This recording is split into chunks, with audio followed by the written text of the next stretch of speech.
Good evening, race fans, and welcome to tonight's coverage of Round 4 of the OLR x VSR Midweek Championship live exclusively on TRTN.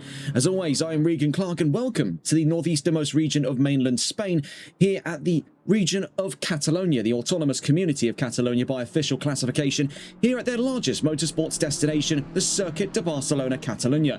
Founded in 1989 and opening its doors in 1991, comprised in this layout of 16 turns and 2.9 miles of FIA Grade 1, the former home of the Spanish Grand Prix has served as one of 4 key destinations of the vital pre-season testing apparatus in Formula 1. It has also seen, of course, up until 2026, the Spanish Grand Prix, now having moved to Madrid with a brand new Madrid circuit for this season of Formula 1, but now hosts the Barcelona Catalunya Grand Prix. On Grand Prix racing on 2 wheels, MotoGP has seen the Catalan Grand Prix run from here since 1996, and for 3 years before that, between 1992 and 1995, as the European Grand Prix. In endurance racing, the 24-hour series and European Le Mans series compete here at Barcelona, with the 24 hours and 4 hours of Barcelona respectively. Elsewhere, competition from the GT World Challenge Europe Series coming up onto its 10th year in operation here at the Circuit de Barcelona Catalunya, with its first race in 2017. Next year will mark 10 years since its introduction to the GT World Challenge Europe Series calendar. Other competition is seen from TCR Europe, and for this year, the Finale Mondiale round of the 2026 Ferrari Challenge. A wonderfully balanced track then here at the Circuit de Barcelona Catalunya.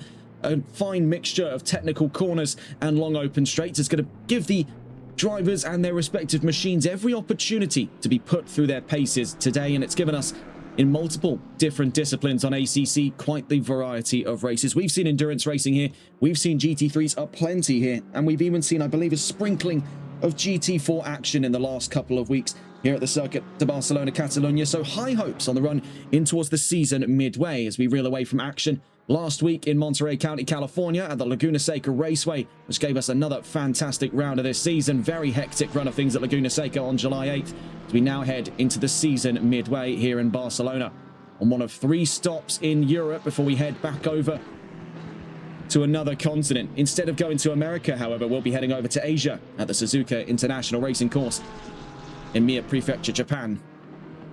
Taking a look into the last couple of rounds of the championship, with the most recent just gone, round 3 at Laguna Seca gave Fate Galaxy their consecutive 3rd victory this season, a hat-trick in the Platinum division. Meanwhile, Ian Oates now sees duplicates for wins in the Golds division. Meanwhile, the Silver and Bronze division see 2 brand new winners. So as it stands, we're 3 rounds down in this championship and 3 different winners in Silver and Bronze throughout this season so far. Leroy Donald and Ryan Castle are the latest among them. Other wins from Silver had seen from Andres Tijavari and Sean McNally. In Bronze, it was Connor Osborne and Callum Turner. In terms of how that affects the championship standings, as we follow on board with this one here, the number 33. Now, this is one of a handful of new drivers to this round of the championship, and we'll get through them as we enter the last 10 minutes of free practice here, coming up around the corner, 20 minutes of qualifying and 75 minutes of racing. And this is Tabi Hayslip we watch on with at the moment in the number 33. Looking at the championship standings, then starting off with Platinum, Fate Galaxy leads the charge over Alan Alexander in 2nd. Declan Anderson makes 3rd ahead of John O'Driscoll, now having fallen from the podium to 4th. Kieran Rodd makes 5th, with Lee Evans in 6th. In the gold standings, Ian Oates now breaks away to a definitive lead over Chris Davies. One will remember heading into the last round at Laguna Seca, they were in a joint lead, so now separate by 6 points after round 3. Oates has the con for the gold standing lead. Antonio Angeletta makes 3rd. Mr. Bernie makes 4th place. Silver looking here with Leroy Donald now leading the championship over Matt Critt and Andres Tijavari on a slightly altered podium there. Sean McNally makes 4th. Robert Ogan rounds out the top 5. Giovanni Palumbo jumps up to 6th. Milan Piconi to 7th. Lewis Perslow in 8th. We see a joint 9th to round out the top 10 between Mattia Marignoni and Peter Mikolas. There's further results down the line, but we only show up to the top 10 on these little standing graphics here. Otherwise, it would span all the way down the side of the screen. Looking at the Bronze division, Callum Turner leads over Ryan Castle, with Connor Osborne in 3rd, Wayne Trigg in 4th. Bartek Kowalik makes the top 5. It's worth noting, under disciplinaries from race control, it will be a case where Callum Gray and Giovanni Palumbo will see qualifying bans from today's session, so they will not participate on qualifying for round 4. As we watch here still with Tavi Hayslip, as we see fastest in the session right now is Mr. Bernie by 66 thousandths over Chris Davies in 2nd. Hayslip, one of a number of new drivers, is in 3rd. Other new drivers are some familiar faces to us here, like Grady and Zuzi in the number 144. We had seen them on a few seasons prior. We also get to see the return of a driver we've not seen, I believe, here since, I want to say, MSC with their GT3 series, and this is Jaden Johnson-Ward, the number 363. Last time we saw him, I believe, was with Bentley. So now in with Lamborghini for this season. That's 3 new drivers on the grid thus far for round 4 of the championship. Things look incredibly sparse down in the bronze division. Ryan Castle is the only one here. So unless anyone else shows up, that's basically a runaway victory for Ryan Castle. It is going to raise quite some alarm bells over exactly what is the efficacy of having a bronze division when the numbers are this low. Ryan Castle, we've already seen, can more than definitely compete with silvers. That may be something that gets discussed over the course of the midway, heading in towards round 5 later down the line. Leading the silver division at the moment, Andres Tijavari in the 870. Meanwhile, we also get to see the debut to this season. Now, he had signed up 3 rounds prior, but this is the first we get to see of him. Owen Camu, of course, was the, I believe, Season 4 MSC GT3 champion, which we covered here on TRTN. The number 13, who we'd also seen in very brief part in the last couple of weeks on our limited coverage of the Orange Line Racing LMU GT3 series, now makes his return to ACC. He's currently 5th, heading in towards the end of this session. As far as things stand right now, leading that charge for the gold division is the one currently standing fastest overall, Mr. Bernie. In terms of our fastest platinum driver, Declan Anderson is it in 4th place. Leading silver, of course, Tijavari. Leading bronze is the only bronze here, is Ryan Castle. Further behind, Mattia Marignoni and Lewis Perzo round out the top 10 as we head up in towards today's session. As it stands, just about 3 minutes left to go before the start of qualifying. So before we get to that point, let's have a glance at the balance of performance listings for tonight's event. Ford find themselves still with advantage here. 20% restrictor placed on the Mustang for the run in towards tonight's round. Mercedes also find themselves with 7 kilos off, much like Ford. 6 kilos off for Nissan, 5 kilos off for Aston Martin, 3 kilos off for BMW. I am just told there a brand new fastest time in free practice. Leroy Donald, 1:44.380 from the 14. He had a great quali performance in Laguna Seca, if memory serves rightly. Further down the line then on the listings, McLaren lose 2 kilos. Bentley will, for the first time, stay neutral on gains or loss when it comes to the weight differences. Porsche gaining 7 kilos, Lamborghini gaining 13, Ferrari on the short end, as they'll be gaining a whopping 21 kilos. Residing to the pit lane in the closing minutes of free practice then, Leroy Donald fastest by 125 thousandths of a second. That breaks the tie off of what was originally, speaking here, a gap of about 77 thousandths. Actually, 76 thousandths, if I'm looking at that rightly there. 66 thousandths. Sorry, the maths is just a little bit off there between Bernie and Davies. You see, joining into the session now, we see Ian Oates, as well as you can see there, the number 4 Nissan. That's the slate grey, I want to say that is, if not a little bit Nardo grey GTR of Sean McNally in the silver division.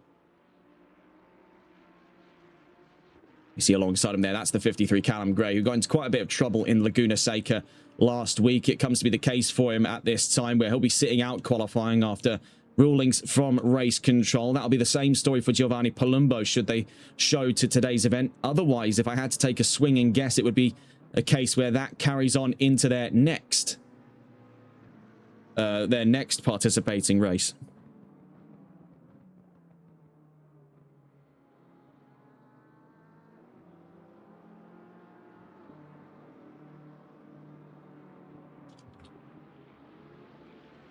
We just wait here then for the end of this free practice session. Across the line a moment ago went the number 6. That was Ian Oates up to 9th. So behind Jaden Johnson-Ward, who comes back into the pit lane, as well as Grady and Zuzi. So 3 new drivers for this chunk of the grid. Then up into the top 5 is Savi Hayesloop in the number 33, competing from gold. Right now, even the gold and platinum divisions are struggling to keep wind with a leading silver, that of Leroy Donald. We'll see, though, with Hayesloop down towards the line. The BMW is still looking incredibly strong here. And in these open straights, it is going to be among the fastest on track. Hayesloop up to 2nd by 100th of a second away from the fastest time. So we could be on for quite a bizarre run of qualifying today, especially when one considers there are a few gaps in the data for drivers that are currently, for all intents and purposes, not on this grid. still leaves many questions up in the air for the run in towards round 4's qualifying. Now, to get a look back onto that calendar before we head up in towards qualifying in a moment's time, of course, we did have a brief glance at where we'd be heading off to next after this midway round of the championship on July 15th. We've got 2 rounds coming up in Great Britain, Alton Park and Silverstone, back-to-back on July 22nd and July 29th, heading up in towards the final 2 rounds of the championship. Then into the month of August, we head to Suzuka and Misano, so a trip from Asia back to Europe and the Suzuka International Racing Course in Mie Prefecture, Japan. Then we head to Misano, the Misano World Circuit in Misano Adriatico in Italy. Right now, though, here at the home of the former Spanish Grand Prix, now turned Barcelona Catalunya Grand Prix, a very rare assortment of Grand Prix to actually have 2 national anthems played before the start of the race, and that's into honouring and respecting the autonomy of the region of Catalonia, the autonomous community, as they're called. The region of Catalonia has quite a significant part to play in the world of global motorsports, of course, being home here to what was, up until 2026, the Spanish Grand Prix. Now one of 2 Spanish destinations in the Formula 1 calendar this year, with the new Spanish Grand Prix heading over to Madrid. But it also played as part of the World Rally Championship calendar for quite some time here, as late as the late 2010s into the early 2020s, as the Rally Catalunya took place with one of its special stages in, I believe, 2021, if I'm not mistaken, was in the city of Barcelona itself. A fantastic thing to see. Heading up in towards qualifying then, 20 minutes of qualifying set to get underway. First out of the fray there, we could just see off in the background now on board with Declan Anderson, the number 9, leads the charge in towards qualifying today. Now, getting a look at those predictions, it's a curious one because there's a few drivers, namely, and I want to point this out there, Fake Galaxy and Lee Evans, who we are yet to see on this grid, up in that top 5 at the moment. So Ian Oates looks fastest in today's session, 1:44.637. Then Lee Evans in second, then Fake Galaxy, then Chris Davies, then Antonio Angeletta to round out the top 5. One of the new drivers then up into the fray of qualifying, with Jaden Johnson-Ward looking at 6th, ahead of Sean McNally in 7th, Grady and Zuzi in 8th, Owen Camu at 9th, and Robert Ogan rounding out that top 10. Worth noting then, front to back by about 1.3 seconds, that whole top 10, so it is looking to be a very close qualifying. I've just been given information there now. Showing up to the grid is the 44, so Lee Evans is in this session, the one predicted at 2nd place. And this is a curious one as well when you consider there's no data right now on this one here, Declan Anderson, and you can see perhaps part of the reason why that's been. That Porsche was struggling quite a fair deal to stay in the white lines. It is quite an unstable car. We have seen the Porsche under fire in the last couple of days here, as we've seen the Porsche 911 992 really go through the ringer in the last few days across both FATS GT and TRC. A variety of weather conditions over the course of the last 48 hours, now facing off against the searing Spanish heat here at the Circuit de Barcelona Catalunya. So going to catch on board here with Declan Anderson for our track tour of the former home of the Spanish Grand Prix. Now the home of the Barcelona Catalunya Grand Prix, as we head up in towards turn 16 here off the exit of Catalunya corner, now onto the opening straight. Just about roughly half a mile of FIA Grade 1 tarmac between ourselves at the end of turn 16 at Catalunya, in towards turn 1 and 2 at the Elf chicane. Named after the, I believe, French petrochemical company of the same name. Up through Renault corner, of course named after the French automaker. If I had to take a running guess as to why there was such popularity behind Elf and Renault, is of course the pride of Spain in Formula 1. Fernando Alonso took 2 consecutive world championships, so I had to take a guess they were named in honor of that. Off the exit of Repsol, turn 4, named after the Spanish petrochemical company. Down through SEAT, named after the Spanish automaker. In through turn 6, up towards turn 7. Now it has a variety of names. Some call it the Worth Curve, Worth Corner, as I believe Worth Curve is from the Red Bull Ring. The Worth Corner at turn 7, sometimes also just called TV3. Up off the exit of Kamsa Corner at turn 9, heading up towards turn 10 at La Caja. And this is quite a bizarre area of the track to follow on with here, as we're in the older configuration of the Circuit de Barcelona Catalunya, so we don't get the wider version of La Caja that we saw after, I believe, 2021 in Formula 1 and what we had seen routinely in MotoGP at the Catalan Grand Prix, up at around turn 12. This whole sector would form part of the World Rallycross of Catalonia in the World Rallycross Championship for 7 years as we head down through Eurocar into the RACC chicane. Very tight section here. Easy to trip up over those curves. Down through Catalonia corner, down towards the line. Declan Anderson, first time on the charts, then 145, 120. Where does that stand to remain with the next times pouring in from the number 6, number 13? Nearest is the number 1 to the line, Angeletta. Following from behind there looks to be Robert Ogan. It's a Porsche 1-2-3 with Anderson at the helm. 145, 120, the time to beat. Number 4 across the line, McNally goes to second. Then the number 77, then the number 33. Ryan Castle, 5th. Number 33 across the line a moment ago, fastest. That is Tavi Hayesloop. And this is a very remarkable turn here for a newcomer. Gold category driver, I should point out as well, toe-to-toe with the Platinums of Declan Anderson. Thus remains a curiosity at the moment. Where is Fate Galaxy in all this? Of course, 3 consecutive Platinum victories so far this season. And a current no-show to qualifying today. We're nearly 5 minutes through on qualifying for round 4. Number 363 is nearest. And across the line a moment ago went Jaden Johnson-Ward to 3rd. So we have quite a fair deal of the new drivers laying in top 5 capable times. You also see there, Mattia Marignoni now leading for the Silvers over McNally and Ogan. Locally over Johnson, Ward and McNally. 28 nearest. So here comes Chris Davies. Already having taken division victory this season at round 2. Goes to 4th. So he is stuck in behind Hayesloop for the gold division pole position. 347 thousandths to be specific. Across the line next will be the number 9. So Declan Anderson. Back down towards the line behind him there is, I believe that's Owen Camus. Yes, it is. That is Owen Camus. MSC GT3 Season 4 champion. Down towards the line from behind Declan Anderson. Across the line he goes. Fastest there. 442 thousandths. He was a tad worried heading in towards tonight's event, I'm told there by Owen Camus, that things were looking a little bit rusty for him.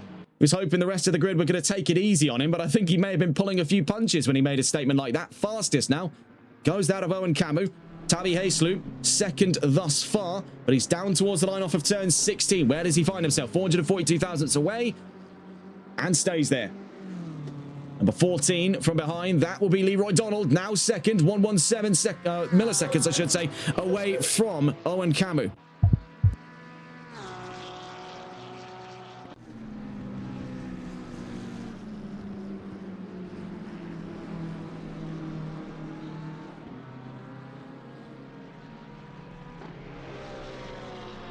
During the meantime as well, Grady and Zuzi now to 3rd in this session. Jaden Johnson-Ward goes to the top 5. So what we're seeing here is a great majority of our new drivers inside of that top 10, if not all of them at this time. Unless we're missing anybody there. I'm pretty certain that is all of our new drivers for round 4 currently inside the top 10. Johnson-Ward in 6th. Hayesloop in 5th, and Zuzi in 3rd, and Camus in the lead. Mattia Marignoni goes to 4th in his last lap just gone, puts him 300ths over Tavi Hayesloop. Across the line, Chris Davies now goes to 3rd fastest, 177 thousandths away from Owen Camus. He's 600ths away from Leroy Donald in 2nd.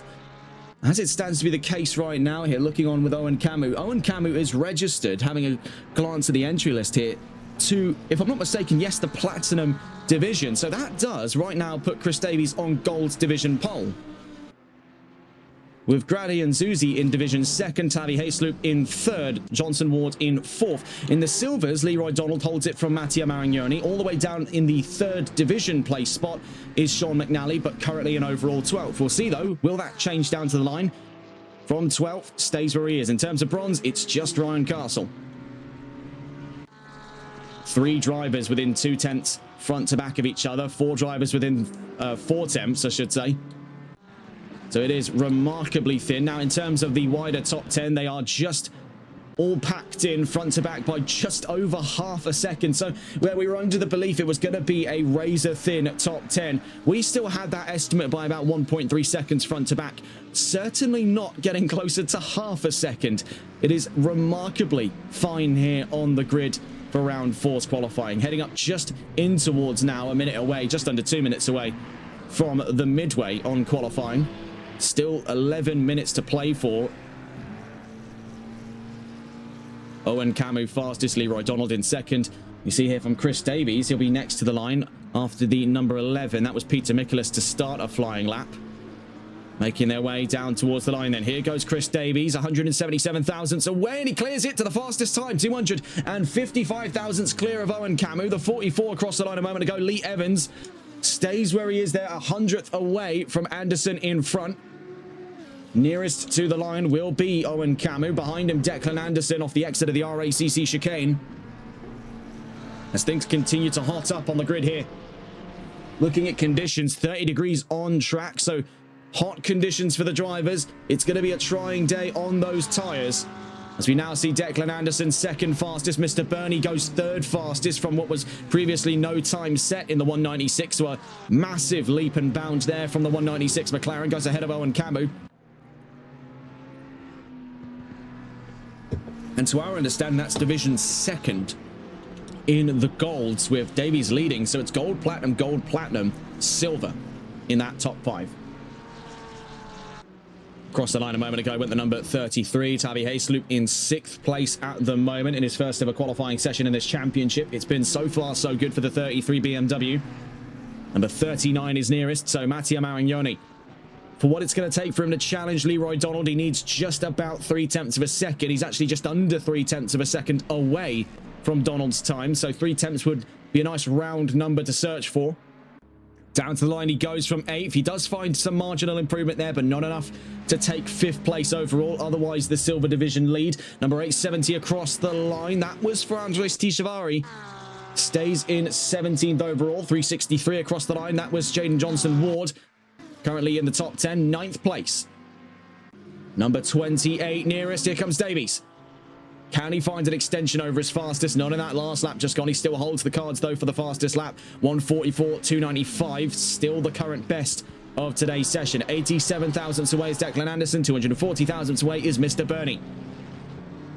The nearest to the line here at Catalonia Corner is Owen Camu. 255 thousandths away. Just over a quarter of a second between himself and Davies. Can he clear it? Across the line he goes. Stays where he is. From behind him, the number 6. That would be for Ian Oates. And there we see from behind him, Lewis Purslow goes ahead of Oates to 12th. 144 nearest. Across the line a moment ago, Grady and Zuzi in the top 5. Number 4 nearest. That'll be for Sean McNally, currently 16th as he crosses the line, stays there. From behind him, the 247 across the line. Checking in there with Ben Dexter, division 4th. Division 5th, I should say, as it stands right now for him. Number 33 was across the line not too long ago. Tavi Hayesloop 7th. Number 11 from behind him. That'll be for Peter Michaelis. We see then for Callum Gray, obviously sitting out this qualifying session from rulings given to him by race control following his incident at the Laguna Seca Raceway last week. The driver mysteriously absent then from receiving punishment from race control is that of Giovanni Palumbo. So whenever he does return, he'll be taking a qualifying ban. Number 870. Across the line a moment ago, Andres Tishavari stays 18th. From behind him went the 363, Jaden Johnson in 9th. From behind him, the number 92. And up in front, I should say there, of the 870 was this one here. Mattia Marignoni now having gone within 0.003 of a second to Leroy Donald. So it is super, super close at the silver division lead here in qualifying with just under 8 minutes to play for. And I believe, having a little glance at it here, that this is something obviously we're keeping an eye on in this series. Of course, with this being a continuation of the VSR GT3 Championship of sorts, it's a spiritual successor to Season 11. It does raise the question, a group very familiar to this grid, the Back Row Bandits, John O'Driscoll. Trying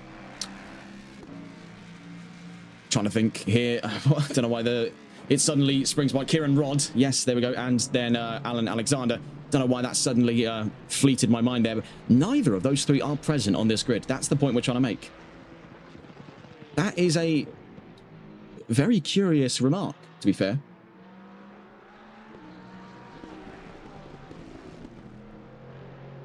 Neither of those three are present. We also do note here from Mr. Bernie, he's now gone 12 thousandths away from the fastest time. So we now find, with Declan Anderson making a third place spot, a top three divided by less than a tenth.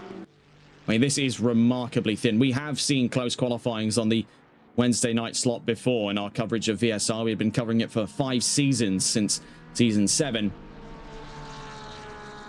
And this is, by and large, among the closest we've ever seen it here in Barcelona. McLaren, Porsche. It could be a McLaren 1-2-3 lockout, depending on how much of a wriggle Owen Camus can get on here in this session. He's 255 thousandths away. Is going to, realistically speaking, need here about the ballpark of 170 thousandths of a second to put himself close to Declan Anderson.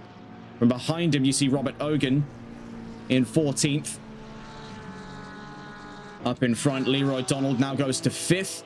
Breaking a line away. Owen Camus goes fastest, so much so that we had to dial all the way up into the options menu. My word, what a time here. 144, 242, 53 thousandths over Davies, 65 thousandths over Bernie, 140 thousandths over Anderson. A McLaren 1-2-3, but it's blown way out of the water for Porsche. Now put 3 figures for the milliseconds away from that fastest time. It is still a top 3 by less than a tenth, but that has been flipped massively on its head there, with Owen Camus at the head of the field. 5 minutes coming up on left to go in qualifying before 75 minutes worth of racing here at Barcelona. Number 11 across the line a moment ago. That was for Peter Michaelis, 20th. From behind him, the number 9. Could we be seeing revenge brewing from Declan Anderson? 140 thousandths to clear to go back up to a fastest time. Across the line he goes. Couldn't find a smidge on it.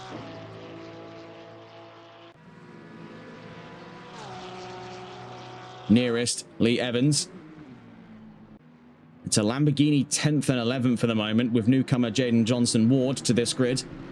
Up and ahead of VSR veteran Lee Evans, in what has still been a bit of an oddball campaign for Evans in his choice of vehicle with Lamborghini.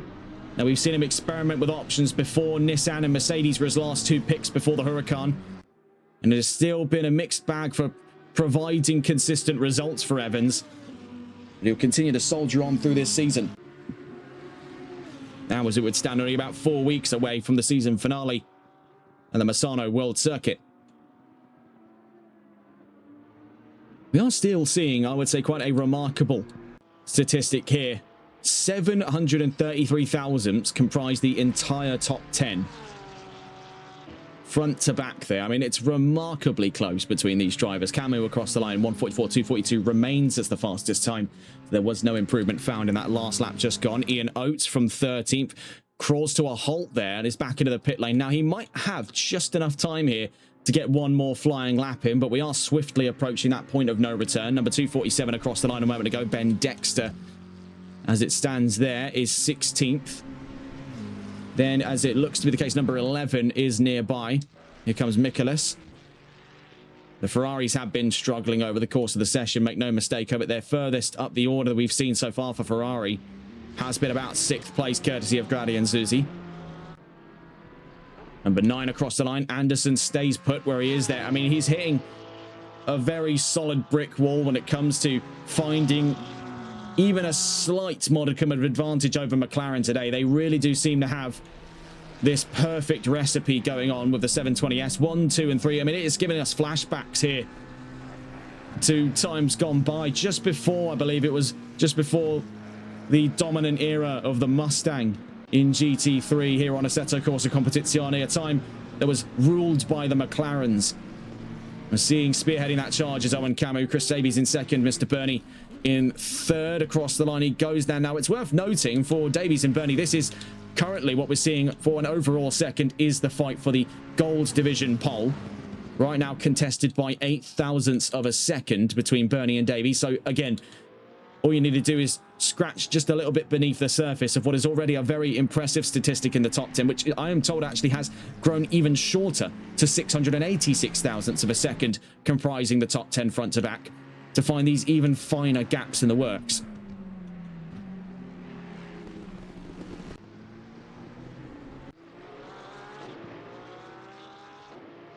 Looking at it here, nearest is Leroy Donald, number 14, followed by the number 6 Ferrari behind him there, that being Ian Oates in 13th. Leroy Donald still holds the command on that silver division pole as we head up into what for the number 14's case is going to be his last available lap time of today. We'll see what he does here on the penultimate run as we head up in towards his final flying lap available to him. Across the line he goes, stays put where he is, but he still, by the way, holds that lead for silver by 228 thousandths over Mattia Maragnoni. The 870 nearest to the line. Tishavari from 17th onto his last flyer, stays where he is. Nearest looks to be that 196, so looking to go and catch on board with Mr. Bernie.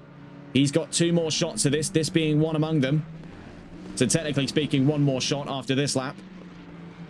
8 thousandths, all he has to clear to get that second place overall, to get the division pole for the gold drivers.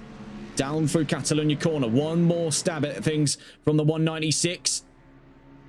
Across the line he goes. On to 1 more flyer. From behind him, Mattia Maragnoni does the unthinkable there and finds himself now 300th in the clear over Leroy Donald. This final flyer from the number 14 has just become tenfold more suspenseful for him. Meanwhile, Gradian Zuzi goes to 4th place, now getting ever closer to the chances to fight with Bernie and Davies for the gold division pole. He's still got enough time for 1 more flyer here as he crosses past the checkered line with just about, I think it was roughly 27 seconds left to go as he heads on into this lap.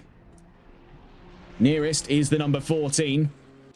Now having to fight things back for command of a silver pole position. He thought he had one that in the bag, over 0.2 of a second. Now needs to find just 300ths to go level. 31 thousandths to be specific to go ahead. At the end of this qualifying session, he peels to the pit lane, so crushing defeat for pole. For the number 14, he will start nonetheless right alongside Mattia Maragnoni on the road behind. Alongside what looks to be, in this case, Lee Evans. Mattia Maragnoni looks to have secured then the silver pole position for today's qualifying session. Into the pit lane goes Andres Tishavari, so few, if any, exist now to challenge him, and Zuzi is back into the pit lane, so it's just on this one's shoulders here for a possible fight of the gold pole position, but sliding out wide there, that's trouble for Mr. Bernie. And that is going to confound things on the chance to make up even 8 thousandths of a second, which was what the margin stood at as he makes contact with the wall at the RACC chicane. Bitter defeat for the battle on gold pole. It will be for Chris Davies then, but the outright pole position goes to Owen Camus. So quite a lot of drama over the course of this session. We want to take a look way down the order. We have 14 cars within a second of that fastest lap time set by Owen Camus on the overall and platinum pole position.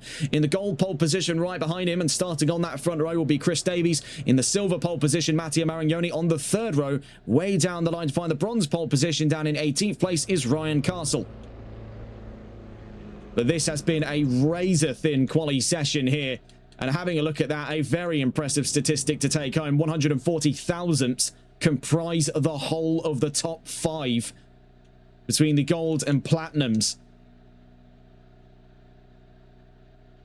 This could be a rather interesting race ahead of us here. Now, to remind you of the regulations at play, coming out of this 20-minute qualifying, we do have a 75-minute race ahead of us with, if I'm not mistaken, a mandatory pit stop, a single mandatory pit stop for today's event, as has been regulation over the last 3 rounds of the championship. Reeling away from what was solid action at Laguna Seca, the fear of more lap 1 incidents does brew here, especially on the run towards the Elf chicane. We'll get on into that over the course of the formation lap. Before we do some articles of news, before we have a look at the grid for today's event, and it's news from the British Touring Car Championship. News from Power Maxed Racing Audi as Nick Halstead is set to join heading in to the British Touring Car Championship after his previous endeavours with Hyundai. He'll now join in the Audi RS3, or the Audi S3, if I'm not mistaken, actually, for the Power Maxed Racing team, now bringing their numbers up to 4 on the run out of the summer break. And news also from West Surrey Racing taking in brand new driver Lewis Gilbert to their ranks after the summer break. It's going to be an exciting time to get back into the British Touring Car Championship. It really does feel like it's been gone from us for a little too long here. Big touring car fans, us here on TRTN. Taking a look at this grid today, though, away from conversation on the BTCC, let's have a look at what's going on in OLR x VSR Midweek Championship. And it's Owen Camu on his first race of the season in this championship on pole position. He's up and ahead of Chris Davies, who takes division pole for the gold drivers. Behind him, Mr. Bernie in third. Grady and Zuzi in fourth, and Declan Anderson rounds out the top five. Onto the back end of that third row, sixth place is the silver division pole sitter, Mattia Marignoni. The number 39 starts up and ahead of Leroy Donald in seventh place. Lee Evans in eighth. Tabby Haysloop on his first ever race here makes ninth place ahead of Robert Ogan, who rounds out the top 10. Lewis Purslow in 11th, another new driver to today's grid. Jaden Johnson-Ward makes 12th place. Behind them, Antonio Angeletta and Ian Oates, 13th and 14th. Sean McNally in 15th, Ben Dexter in 16th, and Andres Tijavari in 17th. Rounding out the 9th row, we see here Ryan Castle on the bronze division pole as the only competing bronze driver in today's event. On the 10th row, we find Matt Critt and Peter Mikulas just onto the 11th row there. Having sat out today's qualifying session after rulings from race control is Callum Gray in 21st. 11 cars on one side, 10 on the other for the start of round 4 of the championship, with a minute and a half coming up on before the start of the formation lap today. And this is going to be quite the brazen run of things here at the circuit of Barcelona, Catalonia, when one considers just how close these drivers have been. 14 cars within a second of the fastest time at the end of qualifying. These are quite a fair ensemble of drivers, super close to each other on ability on this track.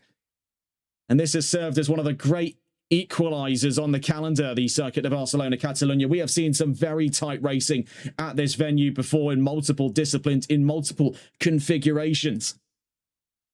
So heading on in towards this event with just about a minute to go before the start of the formation lap. Ones to watch right off the bat are going to be your new drivers, as they have laid in quite the impressive statement for today's event. Owen Camu, of course, taking that pole position. Grady and Zuzi in the top 3 in gold. Further down the line, it's worth keeping an eye for Tabby Haysloop and Jaden Johnson-Ward, as they all find themselves within the top 15.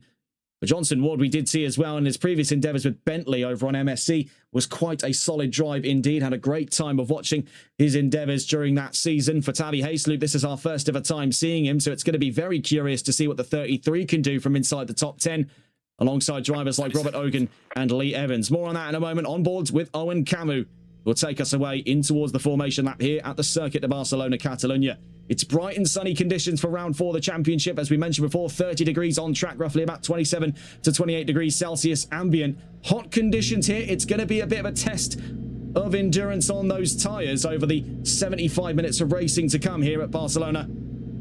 About to pull away is the number 13 McLaren, part of a McLaren 1, 2 and 3 in qualifying with the 28 and 196 behind him. You can see just under his rear view, that is Mr. Bernie's car, the number 196 blue and yellow McLaren. Then we see the green and yellow of two-time VSR champion Chris Davies.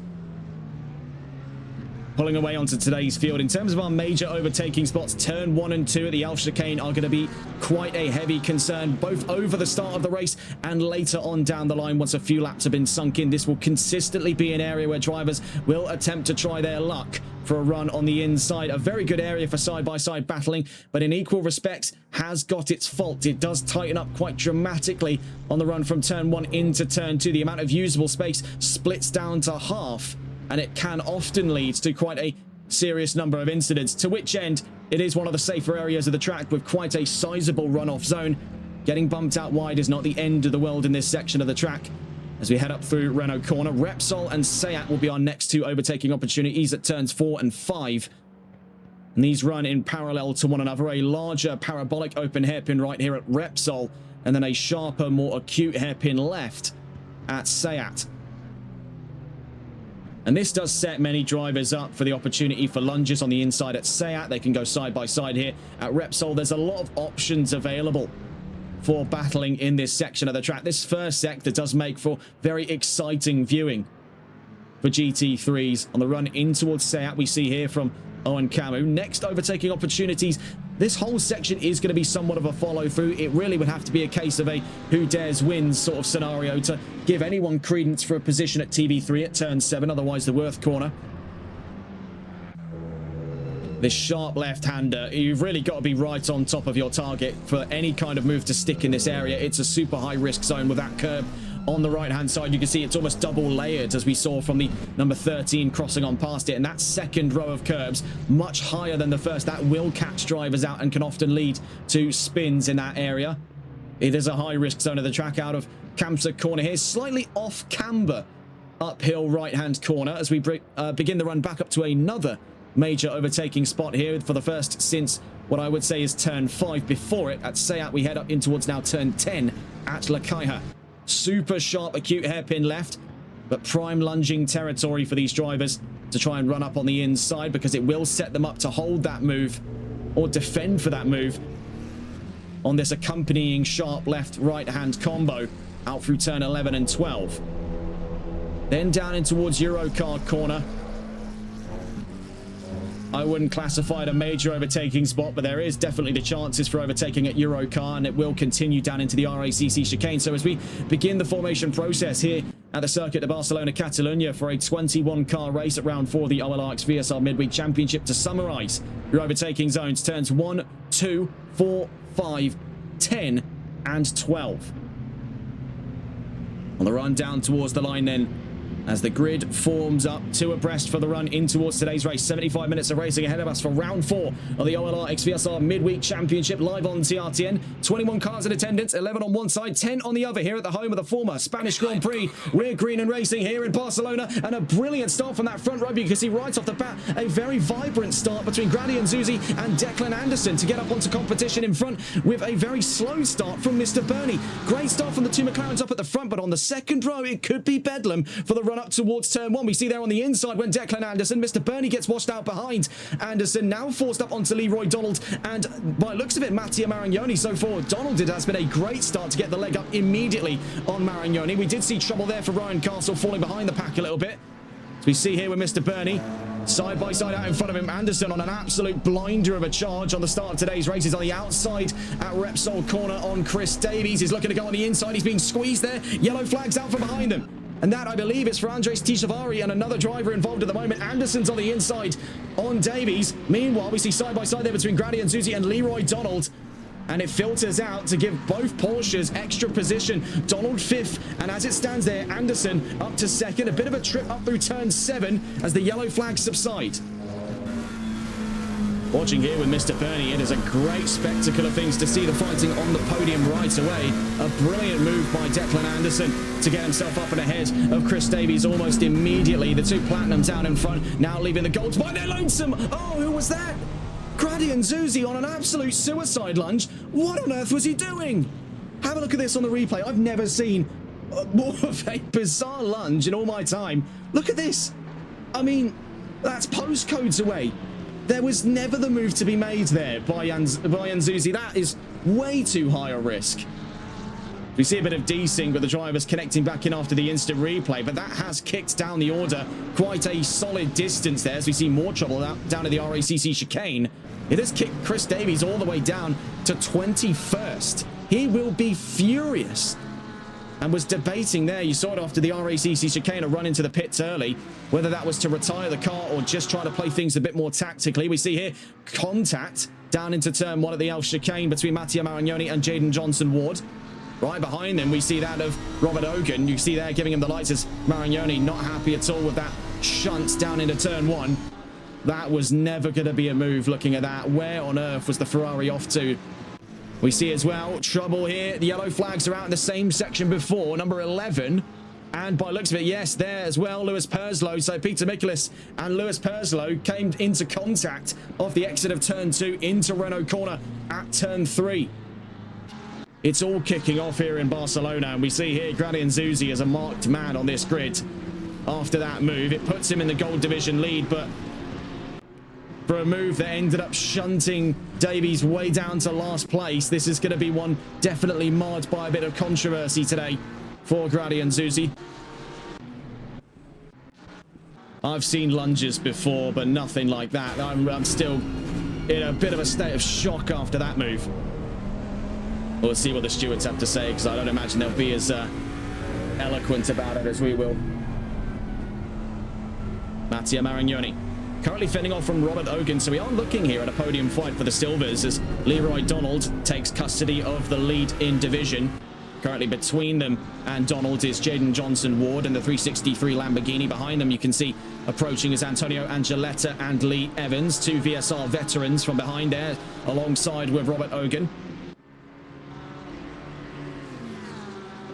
Ogun in the slipstream here on Marignoni, but even with its 20% restricted tonight, that Mustang is going to be an absolute bullet on this opening straight. It's going to be on the brakes here where the Porsche would have any chance. We see there, down on the anchors goes the 93. Now, fool me one time, shame on me. Fool me two times, shame on you, I imagine is what's in the mind at the moment on Matteo Marignoni, because that's the second lap in a row he's been shunted out of position at turn 1. Now this time having lost 2 positions. I think there's only so many times he can take a beating in turn 1 before he comes back both arms swinging, and I dread to see the day that that happens.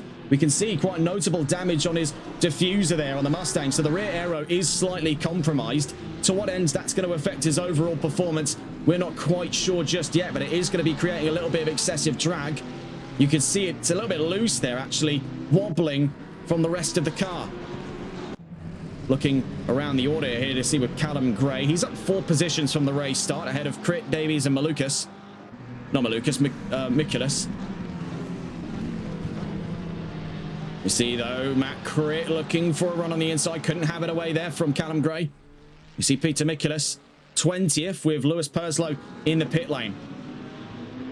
In terms of nearby fights, take your pick, really. We've got quite the ensemble to catch on with there, but it's trouble out in front. Matteo Marignoni was turned in by the 44 of Lee Evans up towards turn 12, and that so nearly ended in tears for the number 39, down through to Eurokart at turn 13. Watching here from Ian Oates' point of view, he's got front row tickets to the fight for 9th place out in front of him. Watching as Lee Evans picks away at the 39. See from the pit lane there was the 32. Owen Camus gets a brilliant start to things here.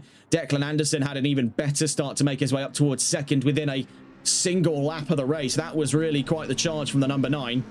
A brilliant, brilliant start from him there. Mr. Burney holds his ground.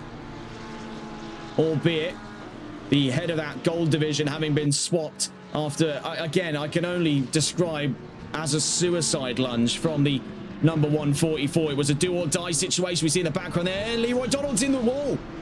At the gravel, that is going to be trouble for Leroy Donald. We see even more trouble there. Callum Gray and Andres Tijavari in trouble, getting up past a double overtake then for the number 28, as we do have yellow flags. They've now cleared themselves out, but getting a look in here, Leroy Donald now backs right up onto the nose of Antonio Angeletta.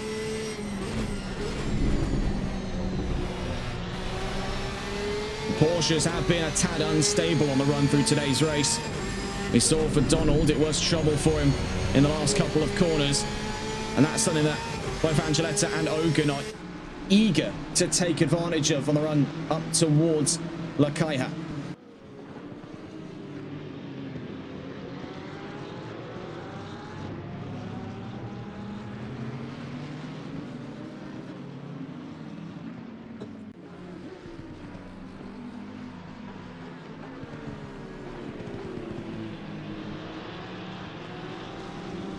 So as we head up towards the first 10 minutes of racing so far, Owen Camus leads over Declan Anderson. Grady and Zuzi now having fallen in to a 3rd place spot at the moment. He's 1.7 seconds in the clear over Mr. Burney in 4th. Jaden Johnson Ward makes 5th place. He's on the Golds Division podium right now and currently chasing down that of Mr. Burney. Leroy Donald leads silver, but has had a few wobbles there, quite a bit of upset. We see him behind him, Antonio Angeletta versus Robert Ogun. This is for currently 7th, with Ogun at the advantage in towards turn 1, but a bit of a bump between those two puts Angeletta back in control. Angeletta 7th, Ogun in 8th, Marignoni in 9th, and Oates rounds out the top 10. Let's just quickly have a glance in here with the 2 Porsches squabbling for 7th in towards Repsol. Further down the line, we see Tavi Heesloop up and ahead of McNally v Evans. These two both formerly shared a seat at Nissan. Now only one of them remains in the GTR, being Sean McNally. As Lee Evans gets on past. Evans in 12th, McNally 13th, Dexter 14th, and Davies in 15th. Castle in 16th, Crit in 17th, Gray in 18th, Mikulas in 19th, and Tishavari rounds out the top 20. Perslow in 21st. Looking here with Evans, now setting his sights on new driver Tavi Heesloop.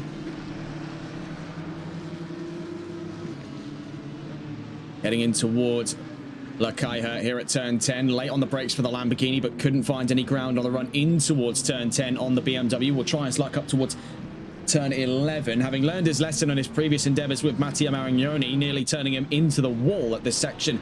Backs off a little bit for the run up through turn 12. Meanwhile, we are informed of a possible retirement. Callum Gray is in the pit lane at the moment, the 53 having been towed to the paddock. Could that be his day here in Barcelona over? We'll wait for confirmation on that one. We see here Ryan Castle is close to Matt Cripp, but not close enough for the possibility of an overtake. This has been one of the richest fights we've seen here for the possibility of an overtake. Robert Ogan v Antonio Angeletta, two different divisions at war there for 7th overall on track. Behind them, Mattia Marignoni and Ian Oates. We are just giving information there surrounding the 53. Sadly, now out of round 4. The championship is Callum Gray. Ian Oates sets his sights on Mattia Marignoni. We watch here once again with the two Porsches, as this is the furthest fight up the order of the field right now, fighting for 7th place. The 6 up in front of them currently not close enough to form the semblance of a fight just yet.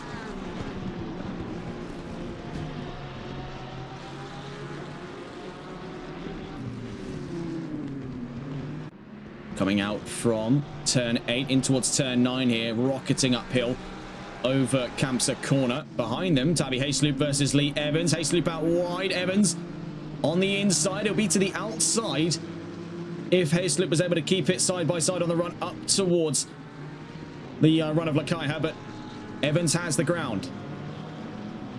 Lee Evans slowly but surely carving his way up towards the top 10 at the moment. He finds himself currently stuck on a division 3rd in the Platinums.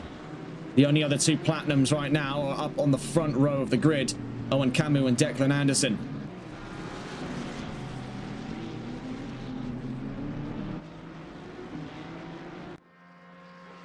And away from the Porsches being able to fight up for 7th, we now focus our attention to Marignoni v Oates. The Ferrari, when geared rightly, can go to up to 174 miles an hour in Monza, making it only a single mile an hour slower than the Mustangs. But of course, we're not at Monza, but it still lays in the precedent that engine is capable of the speed comparable to that of the Mustang. And with that restrictor, the Ferrari is able to stay much, much closer to the Mustang than it would otherwise be able to. But trouble there for him at Renault corner, and now into Repsol. Drops distance between himself and Marignoni, and it's worth noting here, Ogan having dropped dramatically away from Angeletta, now onto the nose of Mattia Marignoni. So this now concerns the silver drivers more so than it concerns the gold driver stuck in behind them. As now we are looking here for what is overall 8th place, a fight for division 2nd in the silver division. Tabby Hayesloop tries to hold ground, now having recently lost his position out to Lee Evans. Trying to catch back up. A good exit from turn 7 and 8 up towards turn 9. So if he gets a solid run of things here, he could put himself back on the charge for the inside. You see, holding the left-hand side of the track. The 44 tries to move to cover him, but he's just a little too late for it. The 33's on the inside, tries to go late on the brakes in towards Lakaiha, and it's contact between the pair of them. They rub doors. The 44 tries to go long. This could get cut short off of him here, but good defense by the 44. But it's not quite over yet, because Hayesloop is on his rear quarter, so he can't focus all the way onto the racing line. In through to Eurocar. Hayesloop's looking for the inside. He could lunge for it here at the RACC chicane, but fails to do so. Right behind him is that of Sean McNally. So 3 divisions fighting for 11th. Platinum, gold and silver. But this has been brilliant viewing from these drivers so far.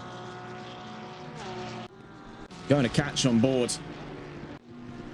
with the brewing fight here for a silver division 2nd, ahead of that fight we recently saw between Tabby Hayesloop and Lee Evans.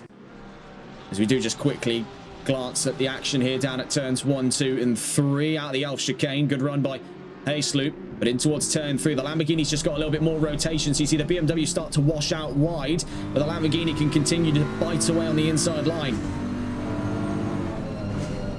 Up in front, that's trouble. 96, Robert Ogan. Oh my goodness, I think, did he get spun into a wall there before we saw him? Look at that on the replays. That's blinking, you'll miss it. That's a very unnerving angle from the point of view of Tabby Hayesloop, the number 33. It comes up on you very quickly there. That's Robert Ogan on the right-hand side of the track. If I had to take a swinging guess, I believe he'd been turned around into Repsol corner. We're back in green flag conditions, still watching with Evans and Hayesloop. But there's more trouble from behind. The number 28 now in trouble. And I believe the number 28, yes, that is Chris Davies. He's going to catch on here to see with Davies. Damage on his rear bumper, you can see there.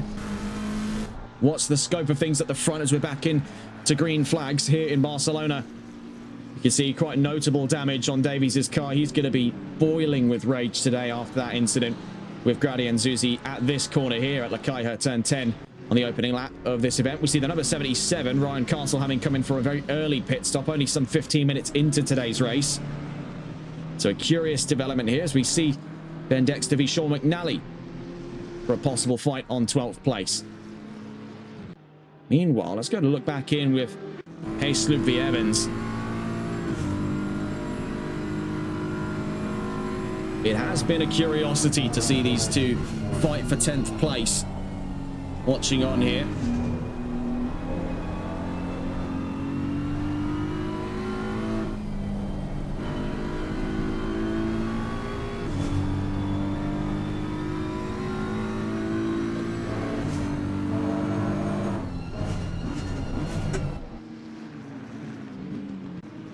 Heading out and around Repsol corner, up towards Seat we go.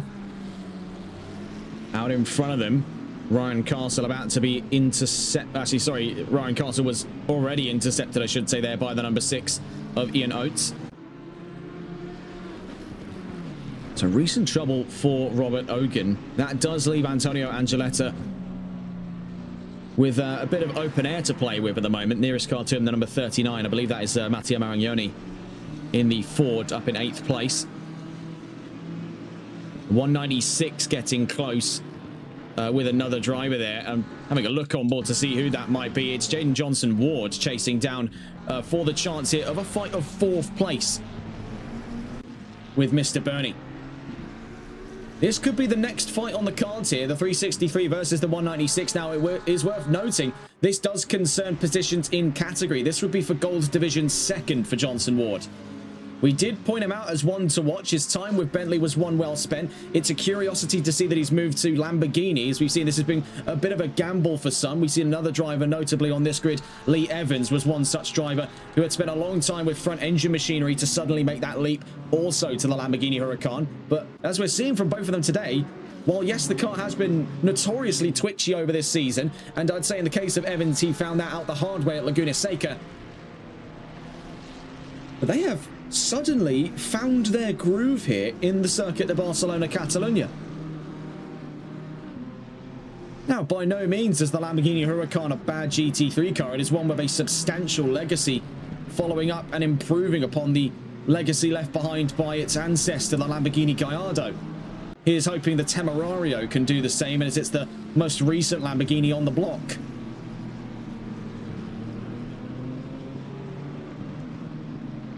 But of course, this was the last of Lamborghini's great V10s. It's almost a weird thing to think of that while yes, the customer program has dried up from Audi and Lamborghini when it comes to the now discontinued R8 and Huracan, the support for this vehicle still runs deep. The Audi and the Lamborghini still continue to see competition in the real world in GT3 on a consistent basis. They have not yet been phased out by superior alternatives. That does go to show just how impressive those two cars, I would say they're functionally sister cars sharing that 5.2 litre engine, have come to be in the history of GT racing. It is almost bizarre to think then maybe 10 years from now they'll be lining the halls of a museum.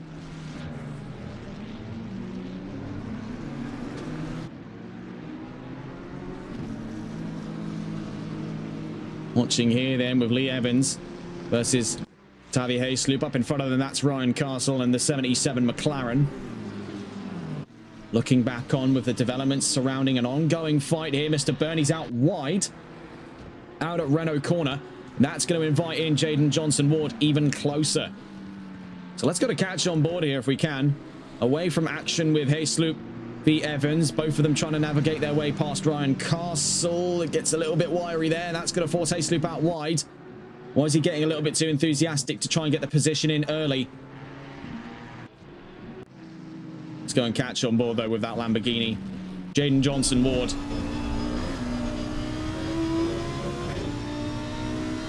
A tremendous soundtrack there from the Lamborghini Huracan.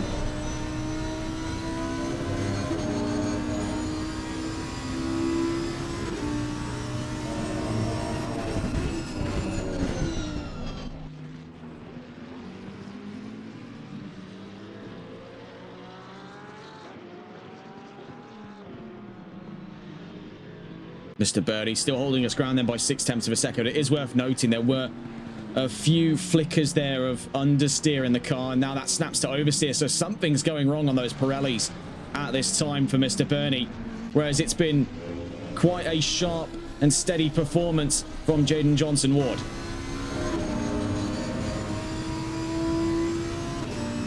Much like the Audi R8, neither of these two feature their factory four-wheel drive system. They're running the rear-wheel drive platform in line with FIA and SRO GT3 regulations. But that doesn't stop them from going like the clappers. They are ridiculously fast. If you ever get the opportunity to drive one, do get behind the wheel of a Huracan LP610. They are quite the riot. You put the foot down, the rest of the world moves behind you. And that, I would like to say, is only the baby Lamborghini. Now imagine what that would be like in the Aventador, what is, I suppose, now the Revuelto. Lord only knows. May we ever be so lucky here on TRTN. Still watching with the fight of what is currently the division's second for gold. Overall, 4th place between Mr. Bernie and Jaden Johnson-Ward. And this does, at this time, represent the closest fight on track. Last interval showed 365 thousandths. Now, the nearest fight would be Matt Critt versus Chris Davies, but that's advanced now well north of a second. So it leaves us really with only one perspective to watch on with at this length of the race, with 54 minutes left to go. As Johnson-Ward closes in on Bernie, in through to Lakaiha, there is notable instability with that McLaren at the moment. It's been fighting Mr. Bernie under the brakes in the last couple of corners. The back end twitching loose just a little bit there, and with just how hot the tarmac is at the moment, there is a lot of contact between the tyres and the ground. The moment you get out of that slip, the car will violently jut back in the opposite direction.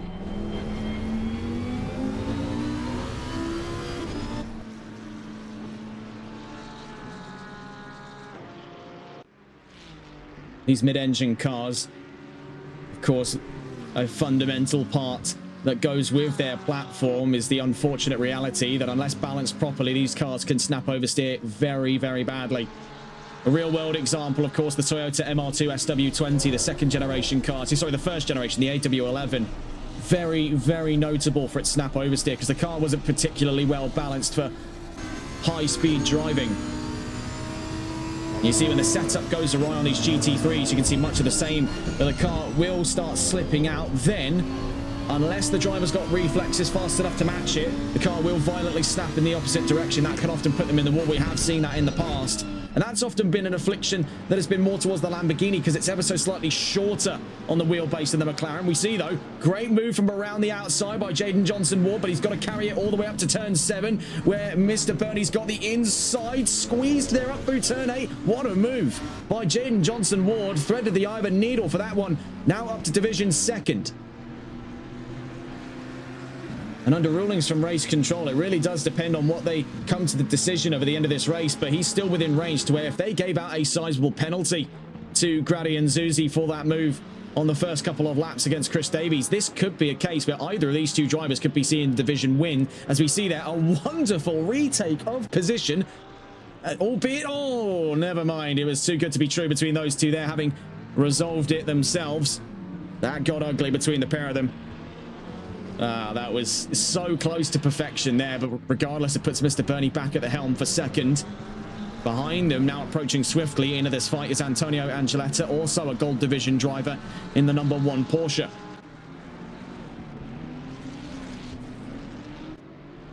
Evans looking to be reunited with former championship rival Ian Oates. Evans now a platinum driver, Ian Oates in the Gold Division. But one longs for the opportunity to see those two fight in category again. Watching here with Antonio Angeletta. Now, this is a curious third party to get involved with this fight for Division 2nd. We've followed for the longest time there a story of McLaren and Lamborghini, but Porsche step into the ring now as well. I mean, the soundtrack doesn't get much better than that. Obviously, up front there, you've got a 4-litre twin-turbo McLaren V8. Then a 5.2-litre Lamborghini V10, naturally aspirated, and to go along with it, 4-litre flat 6 NA. I mean, it just doesn't get better than this. A treat for the eyes and ears. But away from that, number 32 in trouble. I believe that was Perslow. The yellow flags did come out there. He's back into the pit lane. That could be a retirement.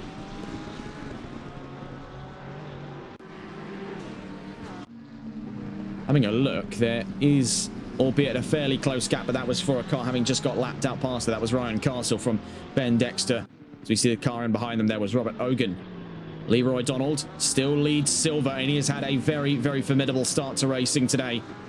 A great, great start to get up and ahead of Marignoni right off the bat in towards turns 1 and 2 and 3, and has kept the ball rolling ever since. But he does find himself latest in the iron sights here. It's been a bit of bother for Leroy Donald because he's fallen in behind Grady and Zuzi as it stands right now, and could stand the ground to fight with Mr. Bernie, Jaden Johnson-Ward and Antonio Angeletta. 1.8 seconds, the current margin. See, in the last lap was faster by about 0.2 of a second. So Donald still leading in division, but could be with some company on the run into the next 40. Oh, never mind there. Just off of turn 1 and 2. Oh, rejoins right onto the nose of Mr. Bernie. That got risky.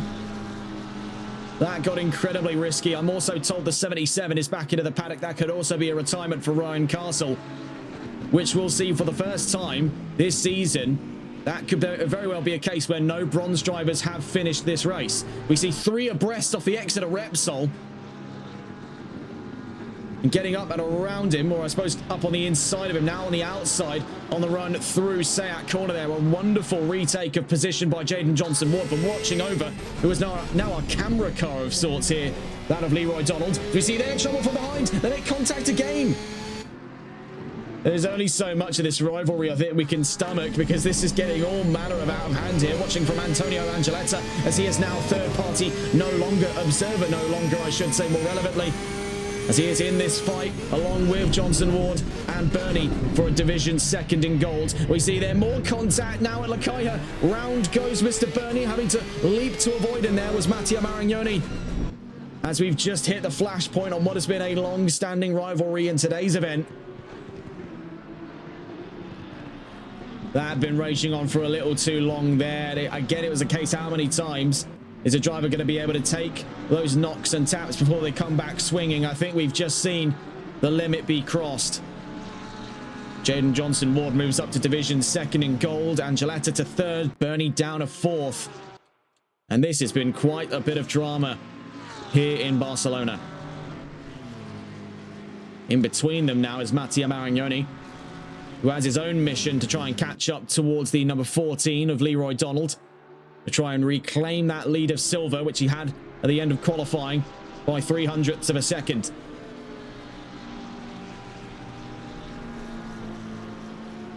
As we edge ever closer as well, not too long from now to the chances of the midway. I think we're about 10 minutes out on the midway of today's event. There will be that consideration by many for a run to the pit lane. And we are now given confirmation of it. The 77 is out of this race. Ryan Castle has withdrawn from round 4, leaving us now with no remaining bronze drivers. This is the first time this season we'll ever see a full category knockout.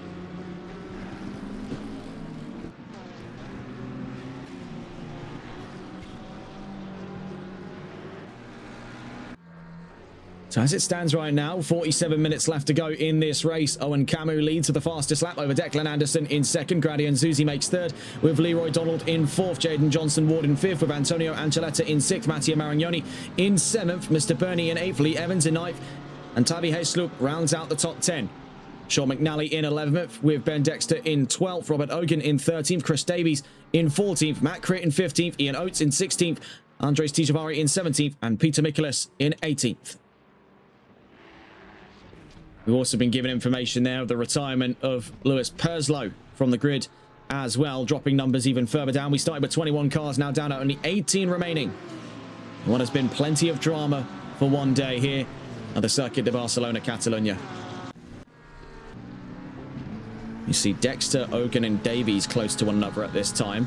Of course, we saw for Robert Ogan was what trouble came his way in Sector 1 a few laps ago. Was facing the wrong way through Repsol corner, as we saw on board earlier with Tavi Heesloop.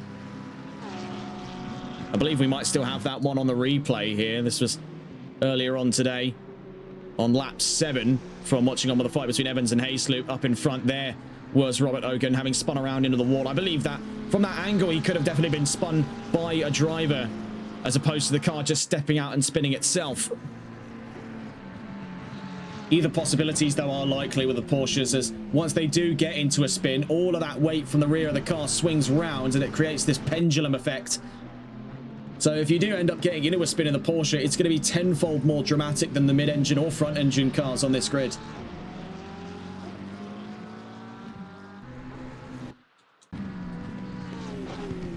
In terms of the nearest fight, it's Jaden Johnson-Ward versus Leroy Donald. Let's go to catch on board here with the Lamborghini, who we saw recently get the ground up over before the flashpoint of their rivalry, that of Mr. Bernie.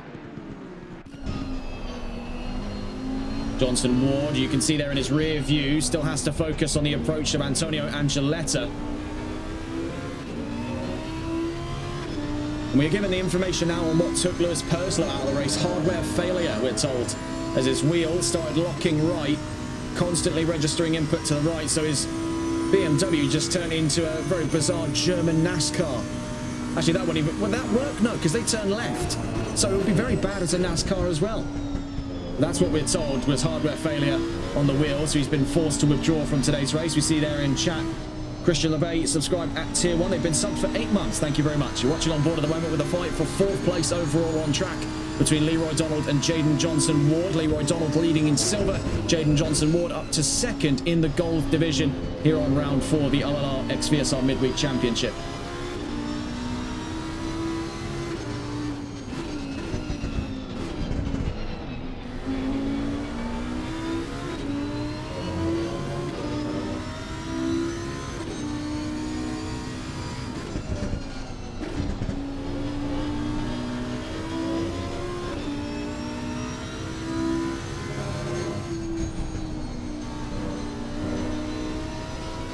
You see there, a bit of a step out at turn 9. The Porsches keep getting caught out in this section of the track. The Lamborghini now taking advantage over recent troubles for Leroy Donald, who holds the inside into Lakaija at turn 10.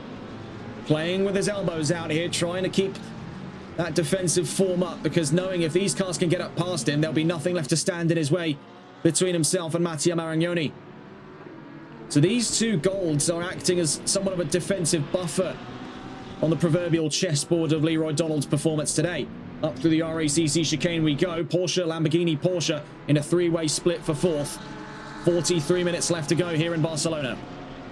It's worth noting, great exit off of Catalunya for Antonio Angeletta. You can see all 3 drivers dancing their way down the opening straight, trying to cut the toe off of one another, but they've got to stop swerving around for too long. This isn't Formula 1. We have a certain number of swerves we can pull off here before it's then considered illegal. You see there, sorting itself out in towards turn 1. I can't deny, though, that that was definitely quite a hypnotic sight to see. Rare is it we get battles quite like that.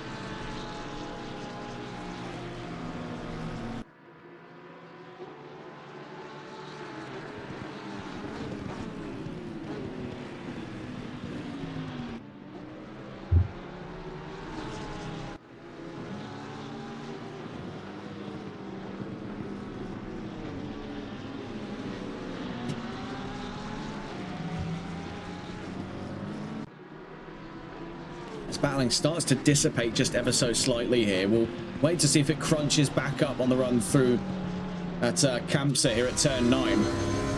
Because again, this has been the key area of concern for Leroy Donald. It's where he's been losing a lot of time to Jaden Johnson-Ward. We see in this last lap just gone though now. Not so much the same case for him. In towards Lakaija, super late on the brakes. It's rare that Lamborghini closes the distance on Porsche under the brakes.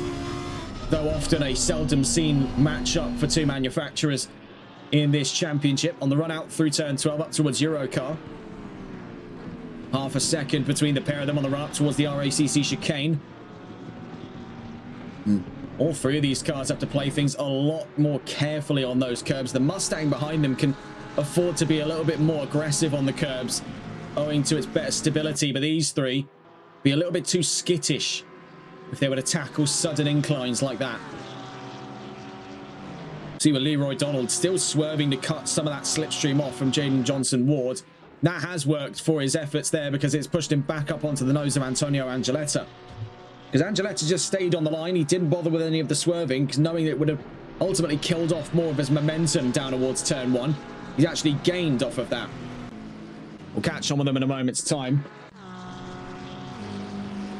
See Dexter v. Ogan. Down through turn 1 into turn 2 here at the Elf chicane.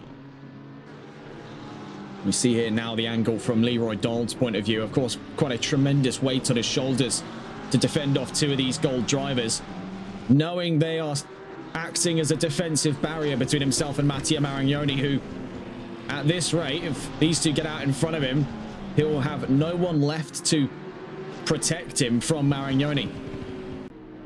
We could be seeing a rather spicy reprisal of the fight for Silver's lead. It happened right at the very start of today's event. Having a look just quickly behind to see how close things are now getting for Robert Ogan v Ben Dexter. This is for 12th place, mind you, on the run up through turns 7 and 8. Again, the Porsche, the back end, steps a little bit loose, and the car snaps in the opposite direction for him.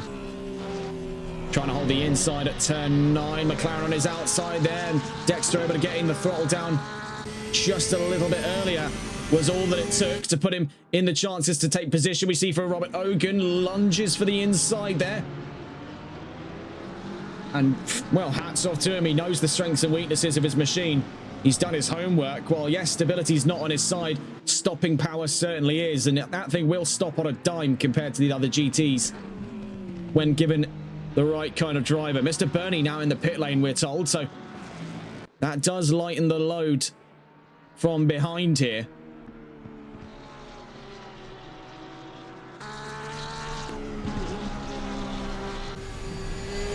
Watching here with Antonio Angeletta, in turn chasing down Jaden Johnson, who is in turn chasing down, if I can get the words out, Leroy Donald out in front of him.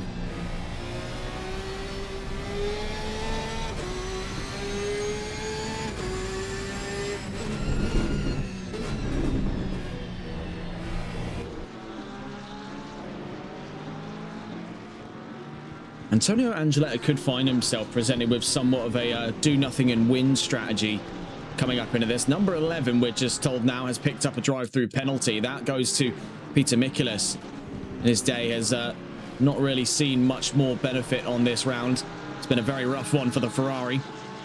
And for Angeletta, the reason we say he's got the chance of a do nothing and win strategy, because if these two continue to play so violently against one another, a very violent defense versus a very violent offense, there's a very sizable chance, like we saw in Jaden Johnson-Ward versus Mr. Bernie's fight, that these two will spill over one another and take each other out. That could be free positions.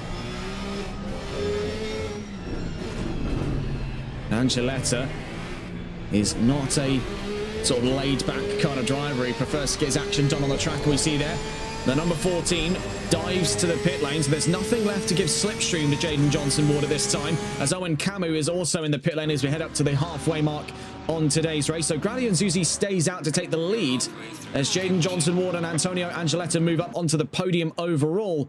Now they fight for the gold podium, all in contention of that second place spot.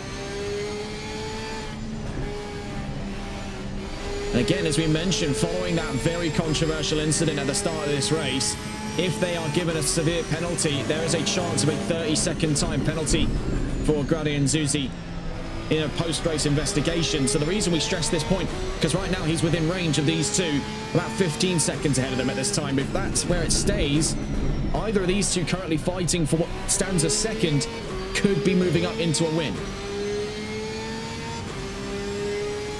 Now, that's all at the discretion of race control. The only reason we bring that up is because we've been reading through some of the rulings recently, of course, to see that Palumbo and Gray would be missing out on qualifying today, and we had a look at some of the judicial process from race control to see how all of that works. They've got quite a good system going, if I don't mind saying as well. Heading up through to Lakaiha. Now, it does remain a question here for these drivers. What's strategy looking like? The 144 currently still out at the moment. Will they be coming into the pit lane? By looks of the map there, it absolutely appears to be the case for the 144. Grady and Zuzi is into the pit lane.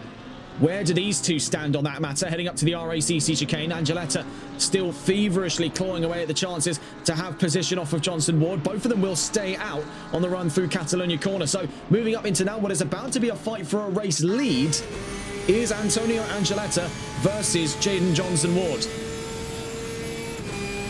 In the slipstream, there's nowhere for the Lamborghini to run now. 10 cylinders versus 6, Porsche versus Lamborghini, and from around the outside goes Angeletta to take the lead. What a move from the number 1. Let's see if we can look at that on the replays. That was quite something. It took a lot of bravery to go for it, but the Porsche, we saw phenomenal stopping power that's already been demonstrated to us today. From around the outside at turn 1, hooks it through turn 2, textbook from Angeletta. Now up into the lead and gold lead alongside it until further notice. Otherwise, could stand to be a gold win by the end of today's race. 35 minutes left to go. We are beyond the halfway mark on today's race. Angeletta now leads from Johnson Ward, Marignoni in 3rd, Evans in 4th, and Zuzi leaves the pit lane there, behind by looks of it Owen Camus and Declan Anderson. Leroy Donald just about to intercept and Zuzi at this time as well, but we see there from Grady and Zuzi just out through turn 3 as we go now. We'll head on into this, I believe 7th place right now looks to be the mark for him. Meanwhile, Tavi Haysloop just leaving the pit lane now. Matt Critt follows along with. We have now 5 cars left to take pit stops at this time. Having a look with some progressing fights here. We see Ogan v McNally as they both get up past Haysloop at this time. Meanwhile, of course, the leading fight has been one we've been most curious about. We see bailing to the pit lane goes Jaden Johnson Ward and Mattia Marignoni. Lee Evans follows them, so Antonio Angeletta stands alone at the head of the field now as the only driver left to go to the pit. Will it be on this lap or will it be on the next? Being the real question. The number 1 still has fire in his lungs here. We'll see what he's capable of as he heads on into lap 23.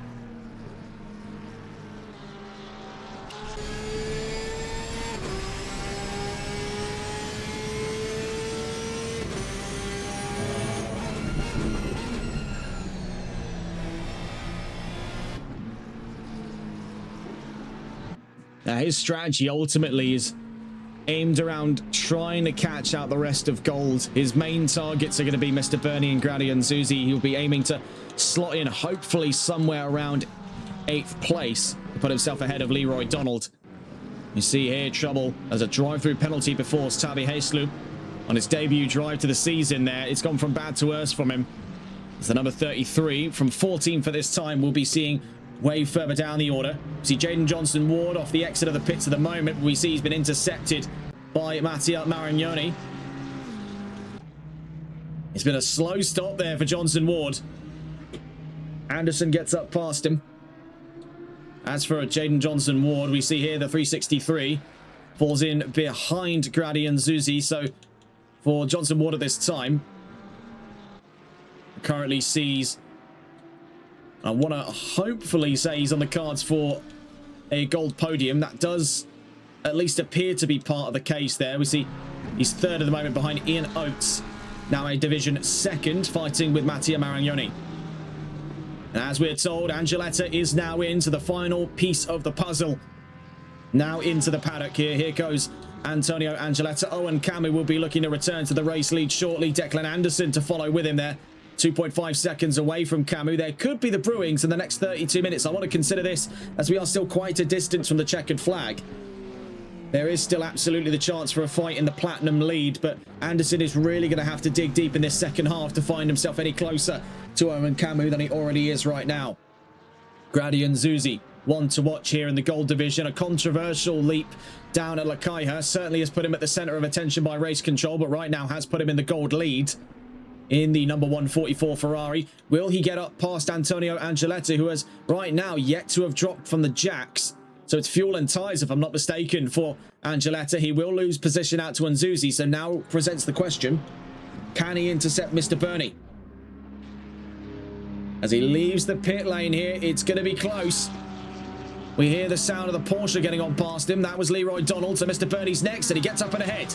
Just as Angeletta drops from the limiter, following him there, Marignoni and Oates. So out of the podium goes Angeletta, as it's Grady and Zuzi from Mr. Bernie from Ian Oates in the gold podium.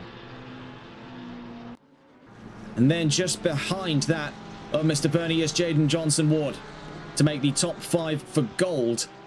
All of those drivers, though, inside of the top 10. In terms of your platinum podium, it's Camu, Anderson, and Evans, if memory serves rightly here. Then in the silvers, Leroy Donald, Mattia Marignoni, and Sean McNally. Bronze, totally knocked out of this race. So in terms of our closest fights right now, Evans v McNally. 1 on the cards, 7 tenths and closing. 6 tenths and closing is Marignoni v Oates. Then there is a possibility for one here with Evans v Davies for 10th place. That's 1.1 seconds in closing.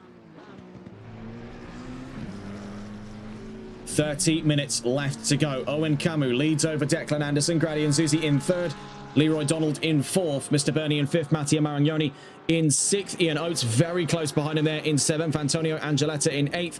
Jaden Johnson Ward in 9th. And Chris Davies rounds out the top 10. Lee Evans in 11th. Sean McNally in 12th. Robert Ogan in 13th. Ben Dexter in 14th. Matt Critt in 15th. Tavi Hayslip in 16th. Andres Tishavari in 17th. And Peter Mikulas rounds out the remaining 18 positions. 9 cars either side of which now left on this grid.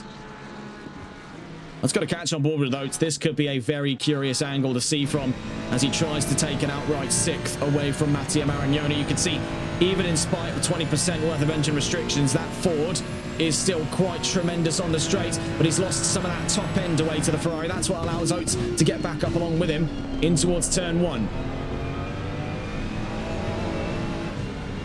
Watching here then with Ian Oates. The number 6 still fighting for 6th place.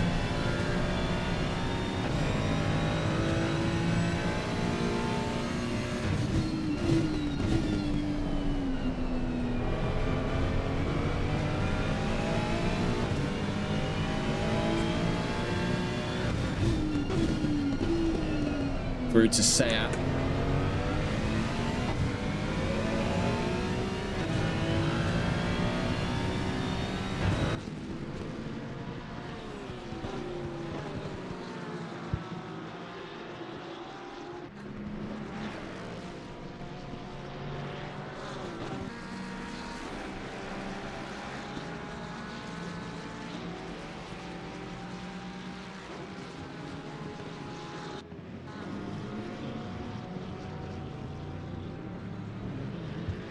See there, though, trouble out in front. Let's get a look at this on the replays. That is a confusing one down at Lakaiha. I believe that was some variety of incident there. You can see trying to go for the inside. It was off screen when it happened. Was between the Mustang of Mattia Marignoni and the 870 Porsche of Andres Tishavari in the fight for 6th. That's now since given Ian Oates the chance to move up into 6th place. And now places Mattia Marignoni on the trailing half of that fight for 6th place. It also backs him up onto the nose of Antonio Angeletta as we head on to the opening straight. He's just about a second away from the number 1, but far closer to this number 6 Ferrari as we barrel down through Elf Chicane.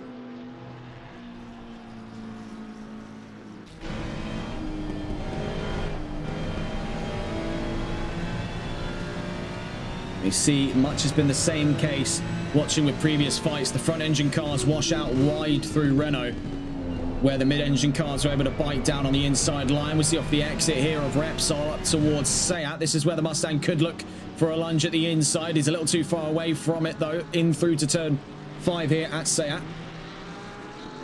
Through to turn 6 and a turn 7. He's done well to hold his nerves so far then, Ian Oates. That's right behind him, Marignoni. Still holding Division 2nd in silver. Tries to claw away at any advantage he can get because he needs to try and crush down that gap between himself and Leroy Donald if he means to have any hopes of taking a silver division win today. For Ian Oates at this time, he does find himself a far cry of a gold division win. Not that it necessarily matters too greatly for him, having the most amount of any one driver this season so far. The only other driver to take wins in gold so far has been Chris Davies in round 2 of the championship. Meanwhile, for the silvers, this could be Leroy Donald now onto a hot streak of things with his first victory of the season coming at the Laguna Seca Raceway last week at round 3. In bronze, this will be an odd one because we have no actual official reports. We won't be taking the last driver to remain on the grid and then DNF. They didn't finish, so they aren't getting a race win. Otherwise, it would have been Ryan Castle. This will also mark the first non-Fake Galaxy Platinum win. That looks to be up in the air between either that of Owen Camus or Declan Anderson. It looks more likely on the cards for the McLaren of Owen Camus as we see Antonio Angeletta from the behind view here on Ian Oates' car. Tries to do away with a 7th place spot from Matteo Marignoni. Through towards Repsol. Looking around the field here to see McNally v Ogan. And this does concern silver division spots right now. This does look at the last of the podiums for silver between Ogan and McNally.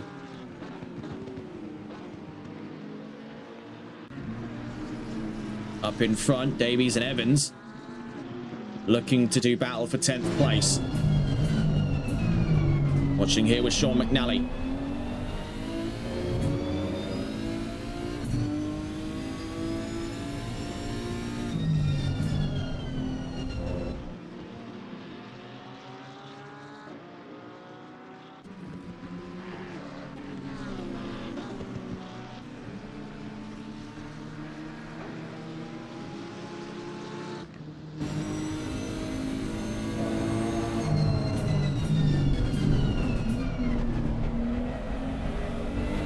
Meanwhile, you can see ahead there, Evans getting very, very close to Davies at this time. And in parallel to that is Ogan v McNally for Division 3rd in the silvers. Otherwise, looking at 12th place between these two as they head up through to Eurocar. Very late on the brakes there. Narrowly avoids contact with the Nissan in front of him.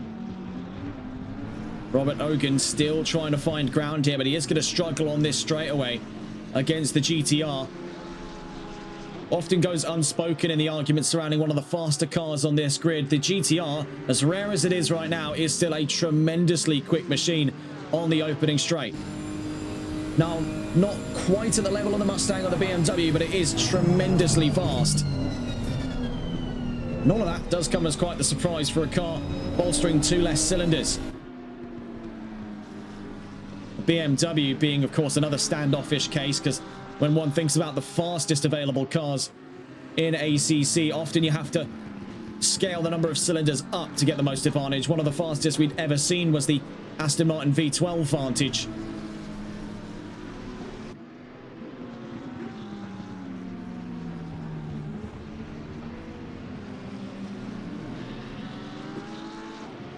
I believe ongoing during this time.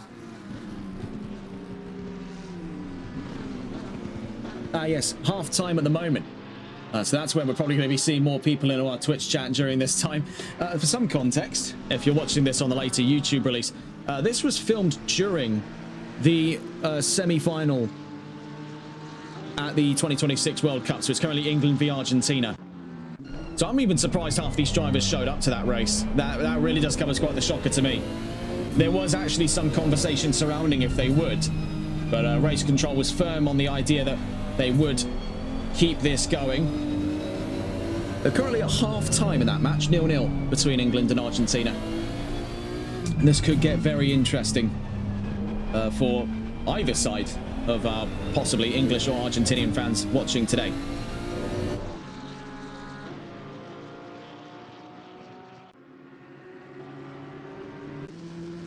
Right now, it looks like both fights we've been watching with Davies, Evans, McNally and Hogan has started to simmer down just a little bit here as we drop into the last 22 minutes of racing. As I say that, though, you can see from the Lamborghini way deep into turn one. So tried his luck and failed. Lee Evans falls in dramatically behind Chris Davies, right onto the nose of Sean McNally. Meanwhile, in terms of other fights, there is one tremendously close here between Oates and Johnson Ward. Johnson Ward just getting the leg up now off of Repsol into Seat. So moves up. By looks of things here, this would be for Gold Division 3rd. Actually, sorry, by looks of it, Gold Division 4th. With Angeletta, Bernie and Nzuzi on the podium in gold at the moment. So Jaden Johnson Ward on a crusade here to find his way back up into the talks of a possible gold podium. He's got 2 more cars to make headwind of. You can see just in the background of the shot here from Marignoni is the approaching Lamborghini of Johnson Ward. And then his next target would be this one here, the gold-clad number 1 Porsche of Antonio Angeletta. Has played quite a masterful strategy today, so looking to hold on to that podium for love nor money.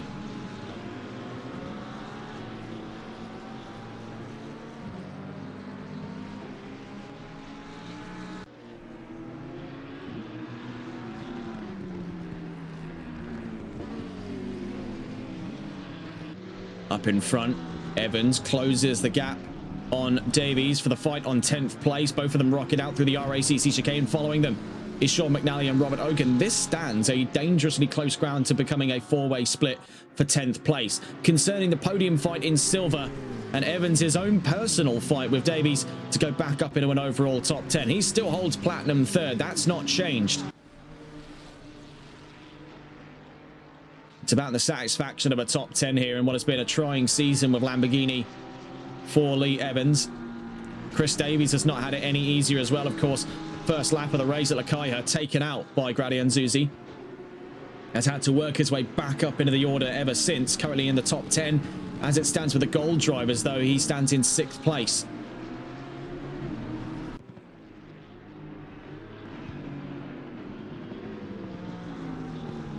Worth noting, and McNally is starting to hemorrhage time away from Evans and Ogan away from McNally there, as we just saw a stab of, I think it was understeer into oversteer, back into understeer there from Ogan. His car fighting him now in the closing 20 minutes of racing here in Barcelona. Evans v Davies then, the talks of the top 10 scrap. Let's go to catch on board with the Lamborghini.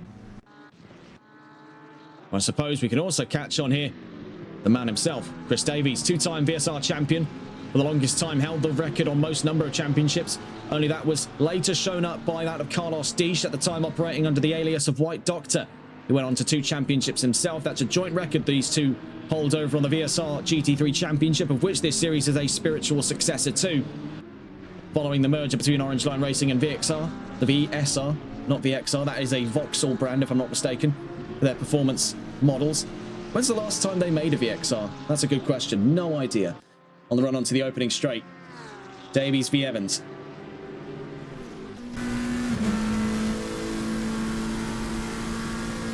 Now Davies has got straight line speed on the Lamborghini. The Lamborghini's got poise in the corners. This could be a very, very interesting lineup. When one considers as well, any more slip-ups from these two is going to invite in the 2 cars you can see just hovering over their shoulder, being the ongoing Silver Division podium fight between Sean McNally and Robert Ogan. Any further complications could turn this into a 4-car scrap. It's the closest fight on track at the moment as we head up through towards turn 5. They've done well to keep so close to one another during this time. Very easy under conditions like these for drivers to fall away, both under the fatigues of constantly trying to keep with their rivals on track. Moreover, the tally dealt to the machine. Sticking around in that dirty air is going to start heating the engine up. It can lead in rare cases to engine warnings on these cars. In super rare cases have led to engine failures, which we have seen on only a handful of occasions ever. But the main toll is paid onto those tyres. It is going to be seeing excessive degradation on the tyres as they continue to heat up,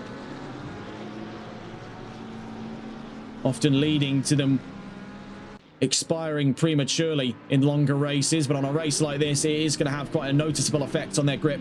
Hopefully should not lead to anything akin to a puncture. We'll catch on with them in a moment. Just wanted to get a look in here. Tavi Hayesloop versus Matt Critt. Now, this is very close to one another here off of Kamsa Corner at turn 9. This is for 16th place, sorry, 15th, as it would appear. We see there, Hayesloop going for the inside on Critt. Critt holding from the outside late on the brakes in the 92. He's got himself around the outside for the run in towards the next corner, back onto the racing line. So solid defense there from Matt Critt for 15th, away from Tavi Hayesloop.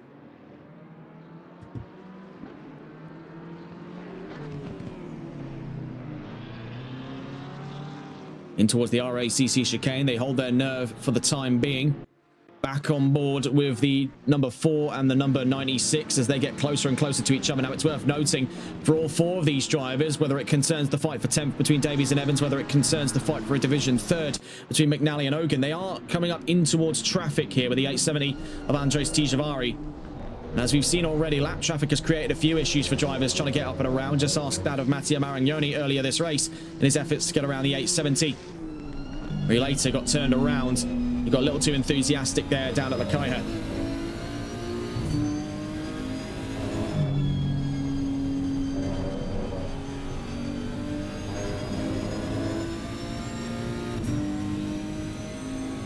Meanwhile, we see from Robert Ogan, he's starting to fall behind Sean McNally, so there is a risk here of him dropping away from that fight for 3rd in division. 15 minutes left to go here in Barcelona. Snapping back in just quickly to see here with Tavi Hayesloop versus Matt Critt as they head up through to turn 6 and now into turn 7.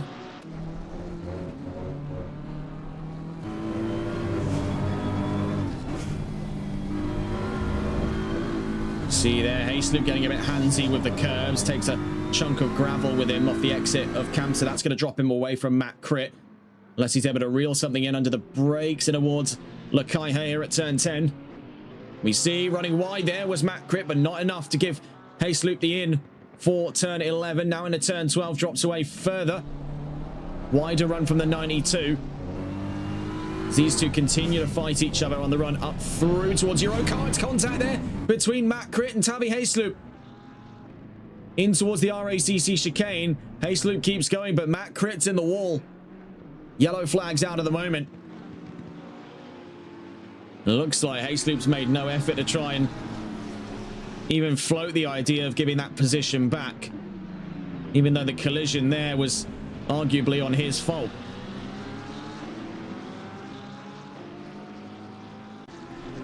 "14 minutes left to go here. Watching back in with the man in the middle, so to speak, Sean McNally. Up in front of him rests a fight for 10th. Out behind him is his own personal fight for 3rd. In the silver division. Looking as it stands as we approach the last 10 minutes, not long from now, Camus continues to lead over Anderson, opening the gap up to 5.3 seconds at the last interval, with Nzuzi in 3rd. Donald leads silver, with Nzuzi leading gold.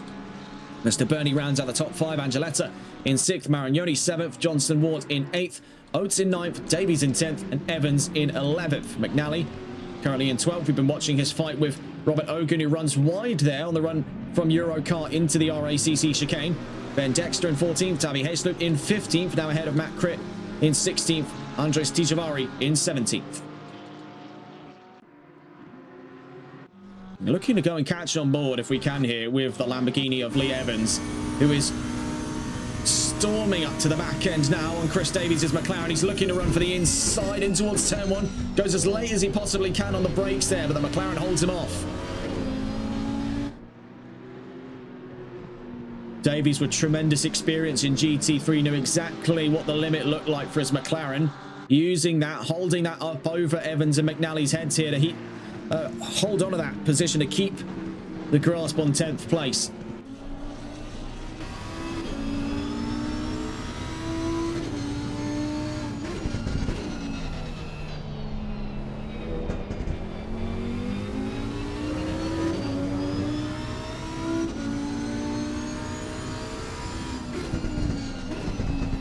Watching from Evans's point of view, as now the worst possible scenario is starting to come to light for him here. And his efforts to pass the number 28 to get up into that top 10. He is now being squeezed in from behind by Sean McNally, who is catching up swiftly onto this fight. We are looking now at a three-way split for 10th. With McNally entering the mix, this is 3 different divisions fighting for a top 10, gold, platinum, and silver. As we head up into the last 11 minutes, just under 12 minutes left to go now. From the point of view of the number 13 of Owen Camu leading the charge at the moment, when he gets down towards the line next, we'll have roughly speaking here, possibly the scope of just a little under 10 minutes left to go. So realistically speaking, we're in the scope of about 6 more laps, if that, before the end of this race.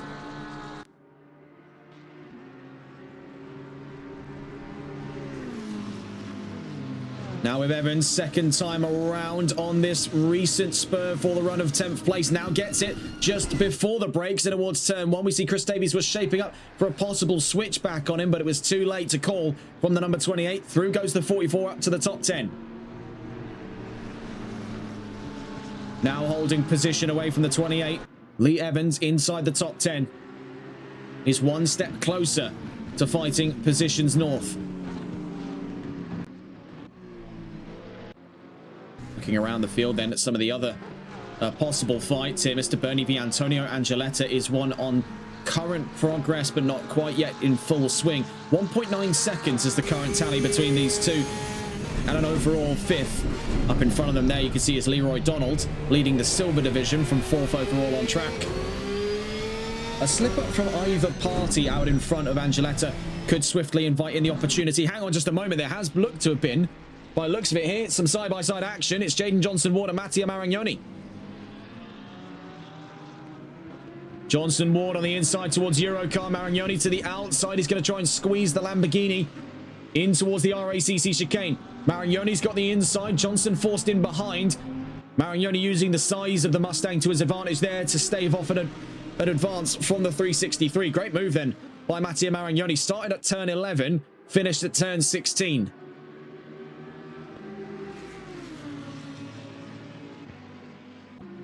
We'll stay on board with these two. This could be a rather curious angle between the Lamborghini and the Ford.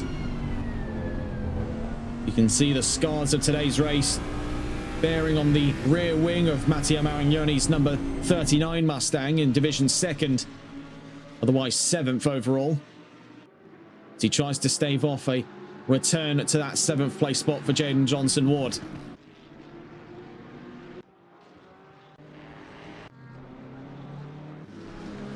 Looking for Sean McNally here. We see half a second from Chris Davies as he runs up through turn 3.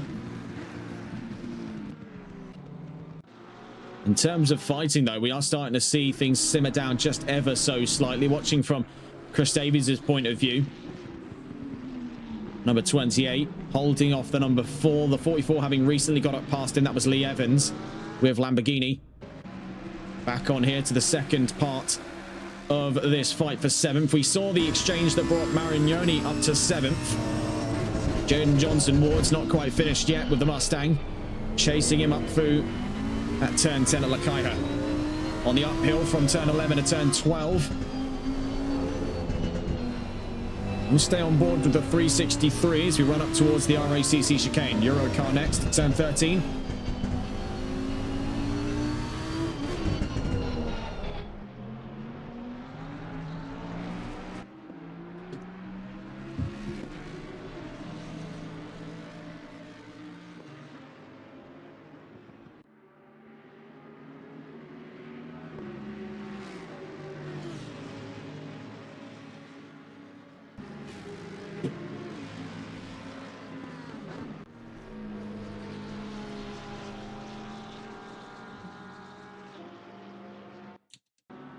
Having a look then at the wider order of things at the moment. The two closest fights on track, McNally v Davies and Johnson-Ward versus Maragnoni. Albeit the roles flipped on their head here. A gold driver attacking a silver up for 7th, a silver attacking a gold for 11th.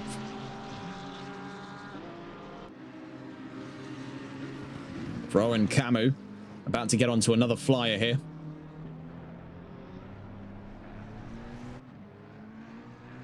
From where we stand, this looks to be about 3 more laps coming up from the number 13.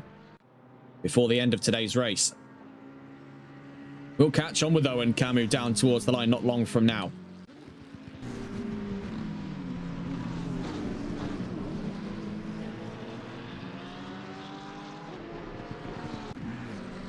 Of course, with our double header of British rounds coming up not long from now at Alton Park and Silverstone, it is going to be very interesting to see how this grid handles it. They visited both venues many a time over on the VSR GT3 Championship before the inception of the OLR VSR Midweek. In the case of Alton Park, claustrophobically tight, classic style MSV circuit that is going to provide a drastically different driving experience to its contemporary on the calendar, the Silverstone circuit, the largest motor racing facility in Great Britain.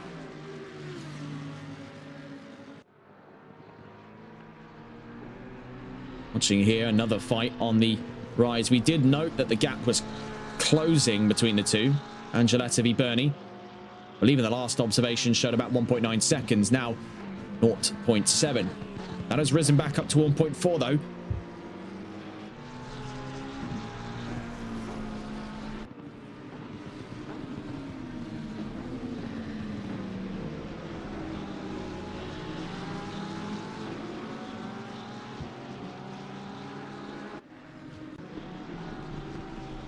5.5 minutes left to go here in Barcelona. Battling still close, but nothing quite yet to go back up to side-by-side battling. I think the closest we had seen of it was these two here a moment ago. Mattia Marignoni versus Jaden Johnson-Ward.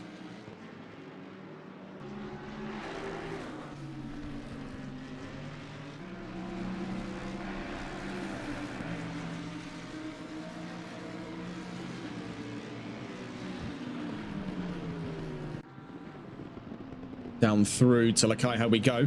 Among the closest fights now on track, the only other in consideration is Ogan v McNally, as McNally v Davies has fell through to 1.7 seconds. Ogan now has that second wind to come and charge for a possible podium in division by the end of this race. As we head up into the last couple of laps here at the circuit of Barcelona, Catalunya, the chance still remains quite healthily on the table for Robert Ogan to see a third place, but he'll have to either really dig deep in the next couple of minutes, or he's going to have to pray that 4 has some kind of trouble come his way. You see closing in very quickly here in the slipstream of the Mustang is Jaden Johnson-Ward in the 363 Lamborghini, down through to turn 1 and 2.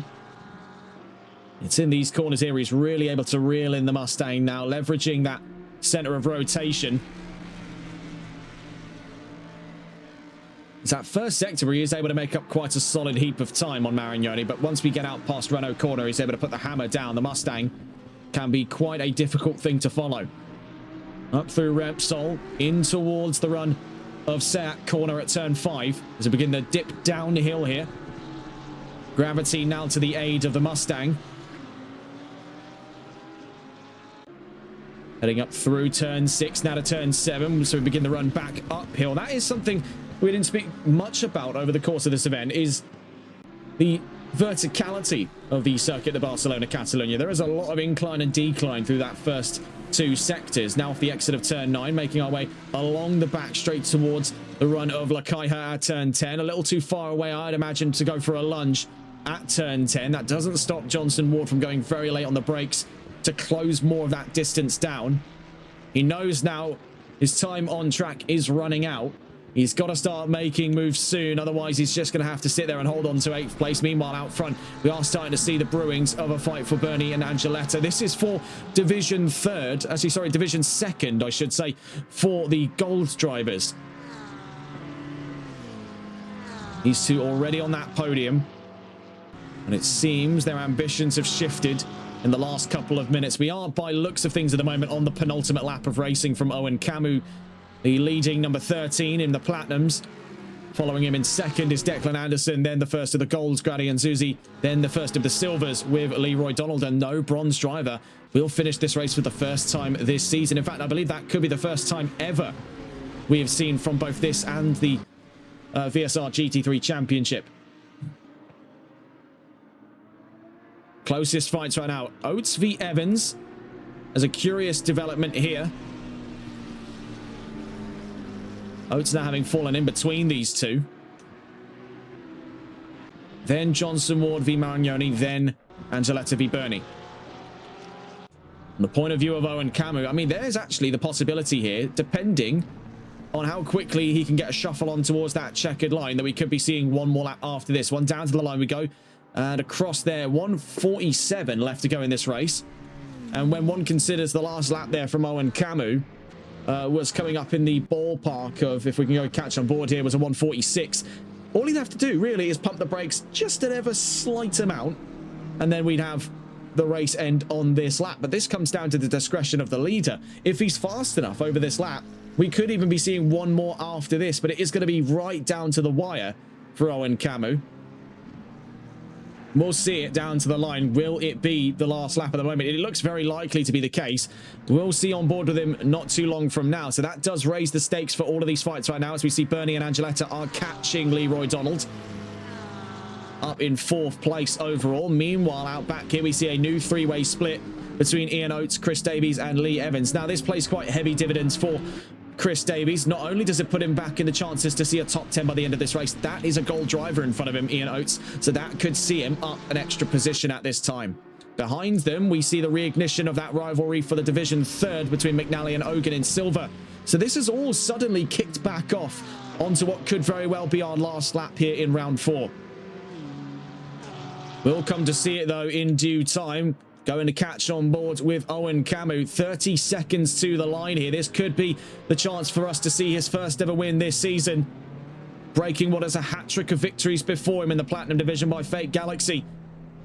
Making his way down through the RACC chicane. It's going to be close from this one here. Where do we have it? Off the exit of the RACC chicane into Catalonia. 10 seconds to go.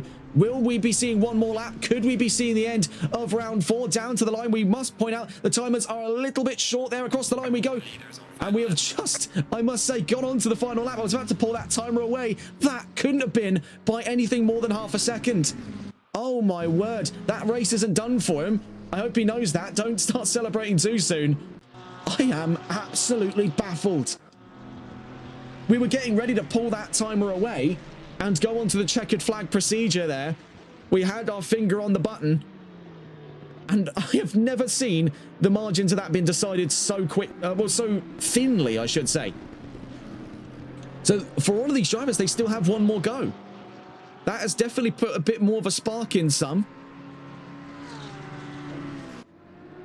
What you hear, this is easily the closest of the fights going on at this time. Davies, Oates, and Evans. This could be the chance of a Division 4th for Chris Davies.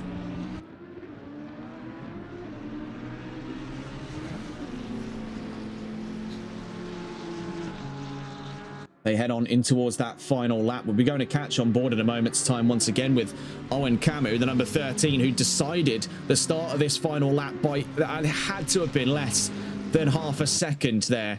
There was no time left whatsoever. I'd be really, really surprised if that's more than about 5 or 6 tenths. Meanwhile, Ogan v McNally still on the cards here. Angeletta v Bernie starts to fall a little bit by the wayside. All of that to be decided at the checkered flag, because now we've got the definitive answer of things. We are on that final lap, of course. Down into the RACC chicane we go with Owen Camus down towards the line to break the tie off of 3 consecutive wins from Fate Galaxy before him. Down to the line we go. Checkered flags out. Owen Camus wins in Barcelona. A brilliant, brilliant result. He said he'd be rusty today. I think he was underplaying it.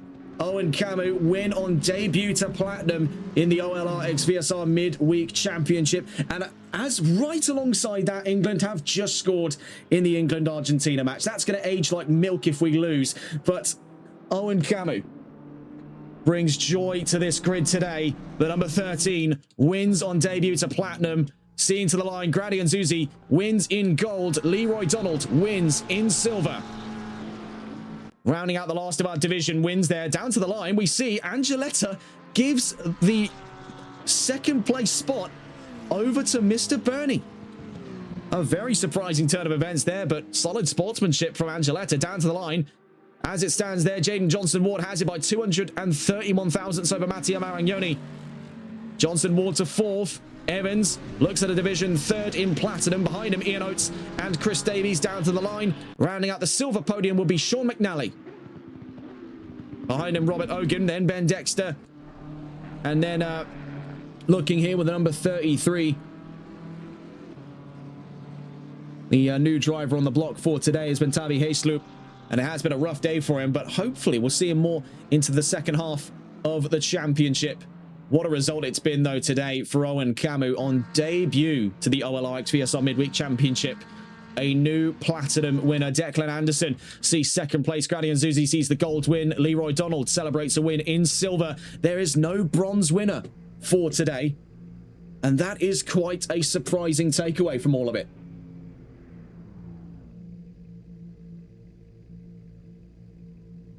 With Tavi Heesloop about to make his way down towards the line to be our final result for today. Having a look then at the overall result on board to the number 13, Owen Camu, your race winner for round 4 of the OLR VSR Midweek Championship. Declan Anderson finishes in second, Gradian Zuzi in third, Leroy Donald in fourth, Mr. Bernie in fifth, Antonio Angeletta in sixth, and Jaden Johnson-Ward in seventh.